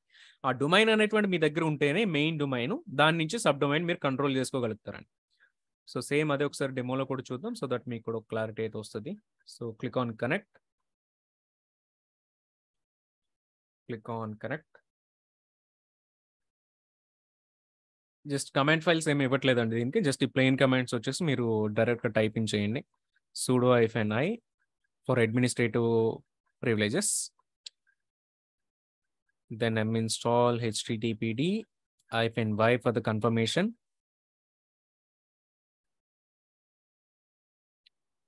So service httpd start. So that's it. IP copy చేసుకుందామండి. ఐపీ బ్రౌజ్ చేస్తే డిఫాల్ట్ అపాచీ పేజ్ వస్తుంది కదా, సో అపాచీ పేజ్ వస్తుంది, ఓకే బాగానే ఉంది. ఇప్పుడు ఐపీ అడ్రస్ని తీసుకువెళ్ళి సో క్రియేట్ రికార్డ్. నార్మల్ ఇక్కడ మ్యాప్ చేసేటప్పుడు అంటే మీకు ఇదంతా మీ డొమైన్ కదా, ఇప్పుడు ఇక్కడ మీ కంట్రోల్లో ఉన్నటువంటి డొమైన్ అండి. సో ఈ డొమైన్కి మీరు సబ్ డొమైన్స్ మీరు యాడ్ చేసుకోవచ్చు. EC2 పెడుతున్నాం కాబట్టి EC2 డాట్ సమ్ నేమ్ మీరు యాడ్ చేసుకోవచ్చు. అండ్ కింద ఉన్నటువంటిది ఐపీ అడ్రస్ పెట్టుకోవచ్చు అండి. మీ సర్వర్ పబ్లిక్ ఐపీ ఏదైతే ఉందో పబ్లిక్ ఐపీని ఇక్కడ పేస్ట్ చేయండి. That's it. Create records. So మీకు చెక్ చేస్తే ఒక రికార్డ్ అయితే క్రియేట్ చేశారు ఫర్ EC2.demo.rakeshsaniki.com. ఇప్పుడు ఇదే డొమైన్ తీసుకువెళ్ళి మీరు ఇక్కడ నుంచి బ్రౌజ్ చేశారనుకోండి, మీకు యాక్సెస్ కాదు. ఎందుకు యాక్సెస్ కాదు అంటే దీని కంట్రోల్ అసలు లేదు అసలు మనకి ఇక్కడ. సో మనం ఇప్పుడు ఏం చేయాలంటేనండి, ఈ ఫస్ట్ ఈ demo.com అనేటువంటిది మనం ఇక్కడ నుంచి కంట్రోల్ చేయాలి అంటే మన మెయిన్ డొమైన్కి సంబంధించిన హోస్టెడ్ జోన్ ఎక్కడైతే ఉందో ఆ హోస్టెడ్ జోన్కి వెళ్ళి సబ్ డొమైన్ మనం అక్కడ మెన్షన్ చేయాలని చూద్దాం. ప్రొడక్షన్ అకౌంట్కి సంబంధించి రౌట్ 53 ఉంది. ఇక్కడ రౌట్ 53లో లెట్స్ క్రియేట్ న్యూ రికార్డ్. ఇక్కడ చూడండి మనకి రాకేష్ సానికి కనిపిస్తుంది, కానీ మనం యాడ్ చేసింది ఏంటంటే డెమో డాట్ కాబట్టి డెమో ఒకటే తీసుకుంటున్నా. అండ్ ఇక్కడ మనం ప్రీవియస్గా చెక్ చేస్తే ఐపీ అడ్రస్ యాడ్ చేసుకున్నప్పుడు ఏ రికార్డ్ అనేటువంటి చూస్ చేసుకుంటాం, కానీ మనకి డిఫరెంట్ టైప్స్ ఆఫ్ రికార్డ్స్ ఉంటాయి. ఈ రికార్డ్లో మనం ఏం చేద్దాం అంటే NS రికార్డ్స్ని చూస్ చేస్తానండి. నేమ్ సర్వర్స్ని హోస్ట్ చేస్తున్నాను కాబట్టి నేమ్ సర్వర్ రికార్డ్స్ యాడ్ చేస్తున్నాను. ఇప్పుడు మీకు ఇక్కడ క్రియేట్ అయిన నేమ్ సర్వర్ రికార్డ్స్ ఉన్నాయి కదా, ఇవి కాపీ చేసుకోండి. సో ఇవన్నీ ఇక్కడ పేస్ట్ చేయండి. So click on create records. So ఇప్పుడు ఏమవుతుంది అంటేనండి, ఎవరెవరైతే demo.rakeshsaniki.com అనేటువంటి డొమైన్ మీరు బ్రౌజ్ చేస్తారో, బ్రౌజ్ చేసినప్పుడల్లా కూడా ఈ నేమ్ సర్వర్ రికార్డ్స్ అనేవి రిటర్న్ అవుతాయండి. నేమ్ సర్వర్ రికార్డ్స్ ఎక్కడవండి, ఇవన్నీ కూడా డెమో అకౌంట్కి సంబంధించిన నేమ్ సర్వర్ రికార్డ్స్ కాబట్టి కంట్రోల్ ఇక్కడికి వచ్చేస్తుంది. అగైన్ ఇక్కడ చెక్ చేస్తుంది. EC2.demo.rakeshsaniki.com చేసిన వెంటనే నాకు దీని కింద ఉన్న ఐపీని మనకు రిటర్న్ చేస్తుంది. చూద్దాం దాన్ని. సార్ మళ్ళీ రిఫ్రెష్ చేస్తాను.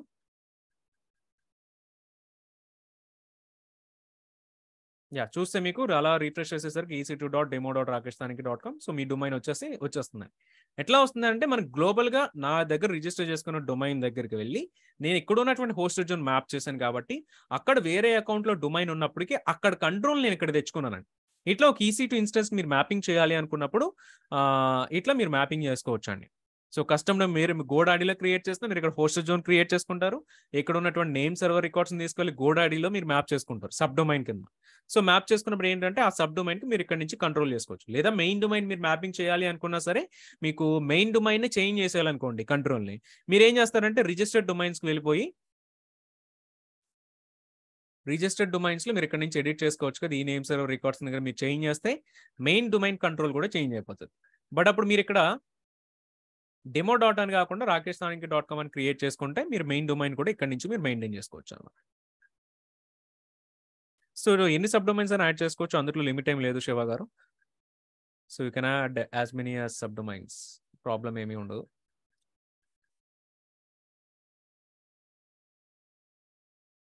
సో చూస్తే మనకి ఇట్లా మనం ఎక్స్టెండ్ చేసుకున్నామండి. ఒక చోట క్రియేట్ చేసినటువంటి డొమైన్ వేరే చోటుకి ఎక్స్టెండ్ చేసుకున్నాం. సో ఇది మనకి DNS జోన్ అంటే DNS zone or the hosted zone అని చెప్పి కాల్ చేస్తాం. సేమ్ ఇక్కడ మనం ఏం చేద్దాం అంటే ఒక S3ని కూడా మ్యాపింగ్ చేద్దాం.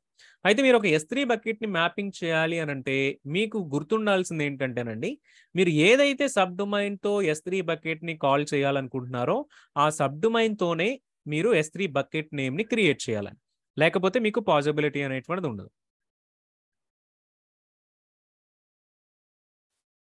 సో సుధీర్ గారు, price is for domain name. Yes. So $13 price is for domain only అండి. ఆర్ మీరు సెలెక్ట్ చేసిన డొమైన్కి ఏదైతే ప్రైసింగ్ ఉందో అది ఓన్లీ ఫర్ డొమైన్ అనమాట. మీరు అగైన్ ఎవ్రీ టైం మీరు ఇక్కడ హోస్టెడ్ జోన్ క్రియేట్ చేశారనుకోండి, ఎవ్రీ హోస్టెడ్ జోన్కి కూడా మీకు మంత్లీ కూడా $0.50 అయితే కాస్ట్ వస్తుందండి. విత్ ఇన్ దట్ హోస్టెడ్ జోన్లో మీరు ఎన్ని సబ్ డొమైన్స్ అయినా క్రియేట్ చేసుకోవచ్చు. మీకు అక్కడ ప్రైసింగ్ అనేటువంటిది ఉండదు.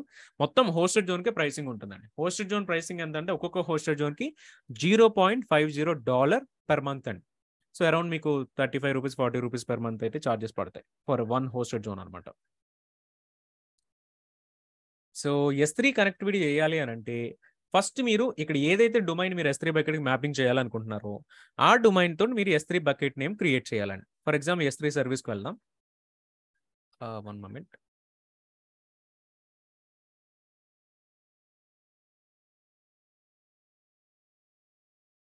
సో ఇప్పుడు నాకు ఇన్ని బకెట్స్ ఉన్నాయి కదండి. ఇన్ని బకెట్స్ ఉన్నప్పటికీ ఫర్ ఎగ్జాంపుల్ నేను ఇక్కడికి వెళ్తాను, క్రియేట్ రికార్డ్. మీకు డిఫరెంట్ రికార్డ్ టైప్స్ ఉన్నాయండి. ఏ రికార్డ్ ఉంది, ఏ రికార్డ్ ఉంది, సీనేమ్ రికార్డ్. ఈ రికార్డ్స్ అన్ని ఏంటి అని అంటే ఒకవేళ మీరు కనుక ఏ రికార్డ్ని యాడ్ చేయాలనుకోండి. ఫర్ ఎగ్జాంపుల్ ఏ రికార్డ్ అంటే ఏంటంటే IPv4 అడ్రస్ అండి. ఏ రికార్డ్ ఏంటంటే IPv6 అండి. IPv6కి సంబంధించిన వాల్యూ యాడ్ చేయాలంటే ఏ రికార్డ్ తీసుకుంటారు. సీనేమ్ అంటే ఏంటంటేనండి ఒక డొమైన్ కింద వేరొక సబ్ డొమైన్ మీరు మ్యాప్ చేయాలనుకున్నారనుకోండి, అప్పుడు మీకు ఏమవుతుందంటే సీనేమ్ తీసుకుంటారు.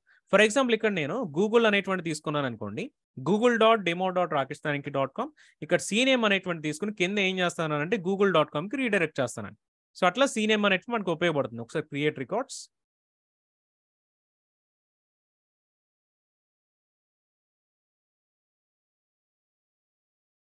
సో జస్ట్ ఫర్ ఎగ్జాంపుల్ చేస్తాను, వర్క్ అవుతుందో లేదో మనకు తెలియదు. బట్ దీని కింద మనకి మ్యాప్ అయి ఉన్నది ఏముంది, మ్యాప్ అయింది అనేటువంటి చెక్ చేస్తే ఓకే గూగుల్ అనేటువంటిది వస్తుంది, కానీ బికాస్ ఆఫ్ ద URL ఇది మనకి యాక్సెప్ట్ చేయట్లేదు. ఎందుకంటే వాళ్ళ సెక్యూరిటీ రెస్ట్రిక్షన్స్ వాళ్ళ దగ్గర ఉంటాయి కదండి. సో అందు గురించి వేరే డొమైన్ నుంచి కాల్ వస్తుంది కాబట్టి google.com అయితే యాక్సెప్ట్ చేయట్లేదు. బట్ ఈ కింద రికార్డ్ కింద ఏం యాడ్ అయ్యి ఉన్నాయి అనేటువంటిది కనుక మనం చెక్ చేస్తే DNS చెక్కర్ అని చెప్పేసి మనకు ఒక వెబ్సైట్ అయితే వస్తుందండి. మోస్ట్లీ ఇందులో చెక్ చేస్తారు, లేకపోతే వేరే డొమైన్స్ లో కూడా మీరు చెక్ చేసుకోవచ్చు. DNS propagation checker or MX toolbox ఇవన్నీ ఉంటాయి. DNS చెక్కర్ మీ ఐపీ అడ్రస్ని మీ డొమైన్ నేమ్ని ఇక్కడ యాడ్ చేసుకుని ఏ రికార్డులో మీరు యాడ్ చేశారనేటువంటి చెక్ చేస్తారండి. ఫర్ ఎగ్జాంపుల్ ఏ రికార్డ్ అనుకోండి, సెర్చ్. ఏ రికార్డులో సెర్చ్ చేసినప్పుడు మీకు ఏ రికార్డ్ కింద ఉన్నటువంటి ఐపీ అడ్రస్ అన్ని కూడా కనిపిస్తున్నాయి. కానీ మనం యాక్చువల్లీ ఏ రికార్డ్ యాడ్ చేయలేదు. దీని కింద మనం సీనేమ్ రికార్డ్ యాడ్ చేసాం. సీనేమ్ చూస్తే మీకు google.com వచ్చేస్తుంది. ఈ google.comకి సంబంధించిన ఐపీ అడ్రస్ ఏ రికార్డులో మనకు కనిపిస్తుంది అనమాట. సో ఇట్లా మీకు గ్లోబల్గా వరల్డ్ వైడ్ ఉన్నటువంటి DNS రిలేటెడ్ సర్వర్స్ అన్నింటిలో కూడా మీ డొమైన్కి సంబంధించిన ఇన్ఫర్మేషన్ స్టోర్ అయి ఉంటుందండి. So okay. సో ఇక్కడ మనం సీనేమ్ అంటే అట్లా ఉంటుందండి. మీరు ఒక డొమైన్ కింద వేరొక డొమైన్ మీరు మ్యాప్ చేయాలి అనుకున్నప్పుడు సీనేమ్ రికార్డ్ తీసుకుంటారు అనమాట. సో ఏ రికార్డ్ వచ్చేసి IPv4, ఏ రికార్డ్ వచ్చేసి IPv6, సీనేమ్ వచ్చేసి ఇవి 3 ఇంపార్టెంట్. రిమైనింగ్ అన్ని అంత ఇంపార్టెంట్ ఉండదు. NS రికార్డ్ ఒకటి చాలా ఇంపార్టెంట్ అండి. రిమైనింగ్ అన్ని కూడా మనకి బేస్డ్ ఆన్ రిక్వైర్మెంట్ బట్టి కూడా మనం యాడ్ చేసుకుంటూ వచ్చు. మెయిన్గా MX అనేటువంటిది అప్పుడప్పుడు తగులుతూ ఉంటుంది. MX ఏంటంటే మెయిల్ సర్వర్స్ అన్ని మీరు ఏదైనా ఒక మెయిల్ ఎక్స్చేంజ్ సర్వర్ లాంటివి ఏమైనా మెయింటైన్ చేసుకోవాలి అనుకున్నప్పుడు, ఫర్ ఎగ్జాంపుల్ మెయిల్స్ వచ్చేసి మన Gmail యూస్ చేస్తాం, అవుట్లుక్ యూస్ చేస్తాం. ఇవి కాకుండా కొన్ని కంపెనీస్ కస్టమ్గా వాటికి మెయిల్ సర్వర్స్ వాటికి అవే డెవలప్ చేసుకుంటాయి. సో అవి మీరు మేనేజ్ చేయాలన్నప్పుడు MX రికార్డ్స్ యాడ్ చేసుకుంటూ ఉంటారు. సో ఇట్లా ఈ డిఫరెంట్ రికార్డ్స్ ఉంటాయి. నేను రికార్డ్స్కి సంబంధించిన లింక్ కూడా మీకు PPTలో షేర్ చేశాను. మీరు అక్కడి నుంచి మీరు ఎవ్రీ రికార్డ్ ఏం చేస్తుంది అనేటువంటి కంప్లీట్ డీటెయిలింగ్ అయితే మీకు వస్తుంది అనమాట. సో లోడ్ బ్యాలెన్సర్ కూడా మీరు అటాచ్ చేసుకోవచ్చు అభినవ్ గారు. సో సీనేమ్లో ఎందుకంటే లోడ్ బ్యాలెన్సర్ మీకు ఐపీ అడ్రస్ రాదు, DNS నేమ్ వస్తుంది అనమాట. సో DNS నేమ్ వస్తుంది కాబట్టి సీనేమ్ తీసుకుంటారు. సో అయితే ప్రెసెంట్ మనం వచ్చేసి ఇక్కడ ఏం చేద్దాం అంటేనండి, ఇక్కడ s3.demo.comకి మనం బకెట్ని మ్యాపింగ్ చేద్దాం అనుకున్నాం. అయితే మీకు డైరెక్ట్గా కూడా బకెట్ని మ్యాప్ చేసేదానికి సపోర్ట్ అయితే ఉండదండి. మీకు ఓన్లీ కూడా అలియాస్ రికార్డ్ ద్వారా మాత్రం మీరు మ్యాపింగ్ చేసుకోవచ్చు. అలియాస్ రికార్డ్ అంటే ఏంటి అనేటువంటి రేపు డిస్కస్ చేద్దాం. బట్ ఇప్పటి వరకు వచ్చేసరికి మీరు ఏ రికార్డ్లో అలియాస్ తీసుకోండి. అలియాస్ తీసుకున్నప్పుడు route traffic to S3 website end point, choose region, Mumbai రీజన్లో బకెట్, ఏ రీజన్లో బకెట్ అయితే ఆ రీజన్ బకెట్. మీకు చెక్ చేస్తానండి అసలు ఏమీ కనిపించట్లేదు, కానీ నాకు చాలా బకెట్స్ ఉన్నాయి. చాలా బకెట్స్లో వెబ్సైట్ హోస్టింగ్ కూడా మనం ఎనేబుల్ చేసి ఉంచాం. బట్ స్టిల్ నాకు ఇక్కడ బకెట్స్ అనేవి లోడ్ అవ్వట్లేదు. ఎందుకు లోడ్ అవ్వట్లేదు అంటే ఇక్కడ ఉన్న కంట్రోల్ ఏంటంటేనండి, మీరు ఏదైతే డొమైన్ నేమ్ ఇస్తారో ఆ డొమైన్ నేమ్ తోటే మీకు బకెట్ నేమ్ అనేటువంటిది ఉండాలి. If you want to directly map with your bucket అండి. సో మనం ఏం చేద్దాం అంటే ఒక బకెట్ నేమ్ క్రియేట్ చేద్దాం. S3 create bucket, s3.demo.rakishthaniki.com, double dot వచ్చింది. ఈ నేమ్‌తో ఉంటేనే మీకు బకెట్ అనేటువంటిది అక్కడ మీకు పాపప్ అవుతదండి. So, block public access remove చేసేస్తున్నాను. I acknowledge. Create bucket. ఒక బకెట్ క్రియేట్ అయింది. బకెట్‌లోకి వెళ్లి జస్ట్ index.html అనే ఒక స్మాల్ ఫైల్ అయితే డిప్లాయ్ చేద్దాం.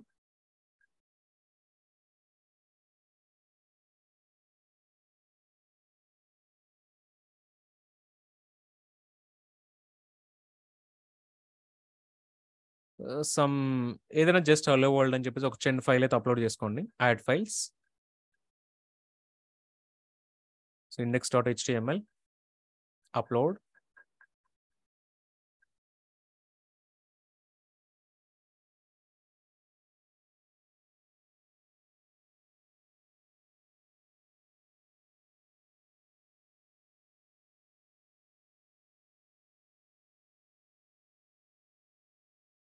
So, just static website hosting ఒకటి ఎనేబుల్ చేయండి.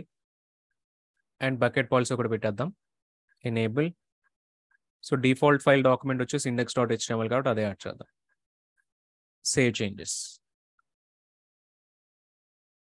సో, బకెట్ పాలిసీ ఒకటి యాడ్ చేద్దామండి. Permissions.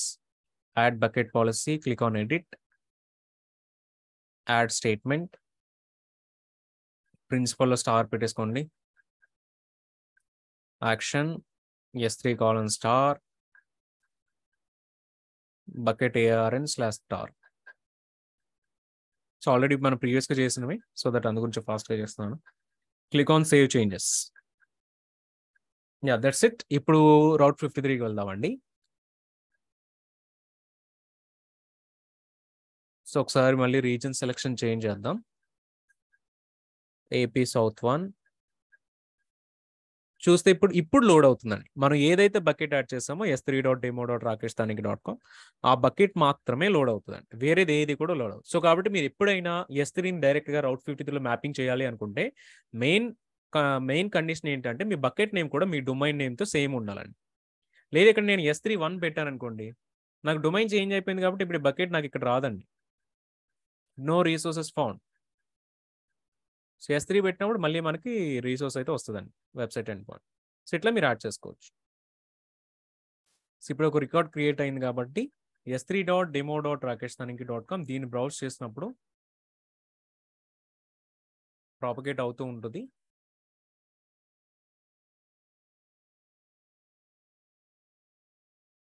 Yeah! So, hello world అని చెప్పేసి చిన్న రికార్డ్ పెట్టాం కాబట్టి సో, ఇమ్మీడియేట్‌గా ప్రాపగేట్ అవ్వదు. ఎందుకంటే మనకి వరల్డ్ వైడ్ ఉన్నటువంటి సర్వర్స్‌లో ప్రాపగేట్ అవ్వాలి కాబట్టి కొంచెం ఒక 30 సెకండ్స్ టు 1 మినిట్ టైమ్ అయితే తీసుకుంటది. సో, ఏ రికార్డ్ సెర్చ్ ఇవన్నీ ఐపీస్ ఏంటంటేనండి S3 బకెట్‌కి సంబంధించిన ఐపీస్ అన్నమాట. అయితే ఈ ఐపీస్ మీరు డైరెక్ట్‌గా రౌట్ 53లో ఇట్లా పాయింట్ చేస్తేనే అవుతది. డైరెక్ట్‌గా ఈ ఐపీ తీసుకెళ్ళి బ్రౌజ్ చేశారనుకోండి మీకు S3 బకెట్ యాక్సెస్ కాదు.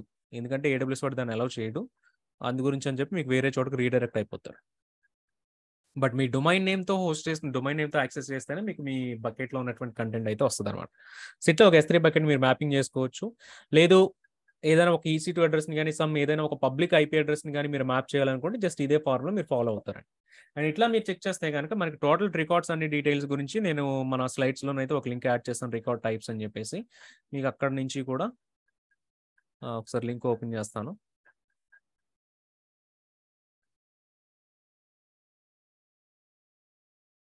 యాహ్! సో, ఎగ్జాక్ట్‌లీ ఒక్కొక్క రికార్డ్ ఏం చేస్తది.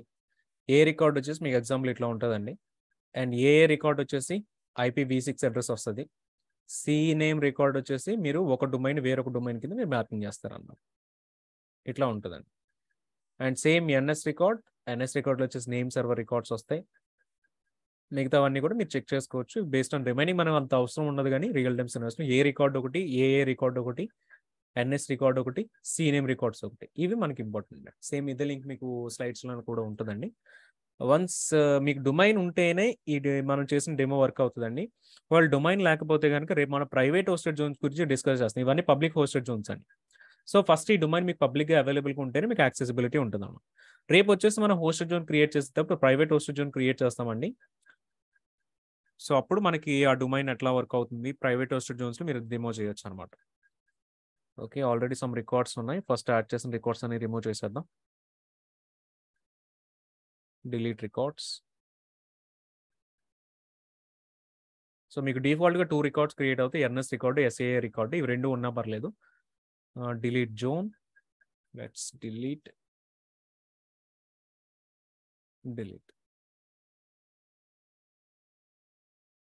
So then మనం ఒక EC2 లాంచ్ చేసాం కదండి, ఆ EC2ని కూడా రిమూవ్ చేసేద్దాం. Instances route 53 instance state terminate.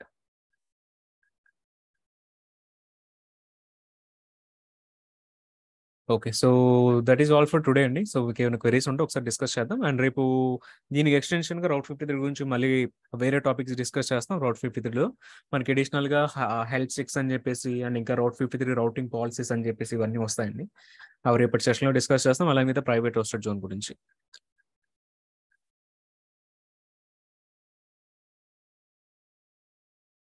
So మీకు రికార్డ్ టైప్స్ గురించి రికార్డ్ అయితే నేను మీకు ఇక్కడ యాడ్ చేశాను ఈ స్లైడ్లో. మీరు ఇక్కడ నుంచి లింక్ యాక్సెస్ చేయొచ్చు.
సో శ్రీను గారు, ఫ్రీ డొమైన్ సైట్స్ లో మీరు నేమ్ సర్వర్ రికార్డ్స్ చేంజ్ చేయలేరండి, మీకు కంట్రోల్ ఉండదు. సో ప్రాబ్లం ఉంటుంది ఫ్రీ డొమైన్. మీరు ఫ్రీ నామ్ అనేటువంటిది ఉంటుంది, అందులో మీకు ఫ్రీ డొమైన్ వస్తుంది. కాకపోతే ప్రాబ్లం ఏంటంటే వాడు నేమ్ సర్వర్ రికార్డ్స్ చేంజ్ చేసేదానికి పర్మిషన్ ఇవ్వడు మీకు. కస్టమ్ డొమైన్స్ మనం బై చేస్తేనే నేమ్ సర్వర్ రికార్డ్స్ చేంజ్ చేసేదానికి కంట్రోల్ ఇస్తాడు.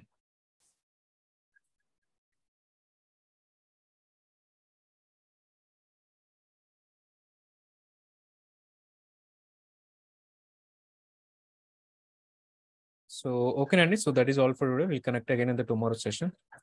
Thank you.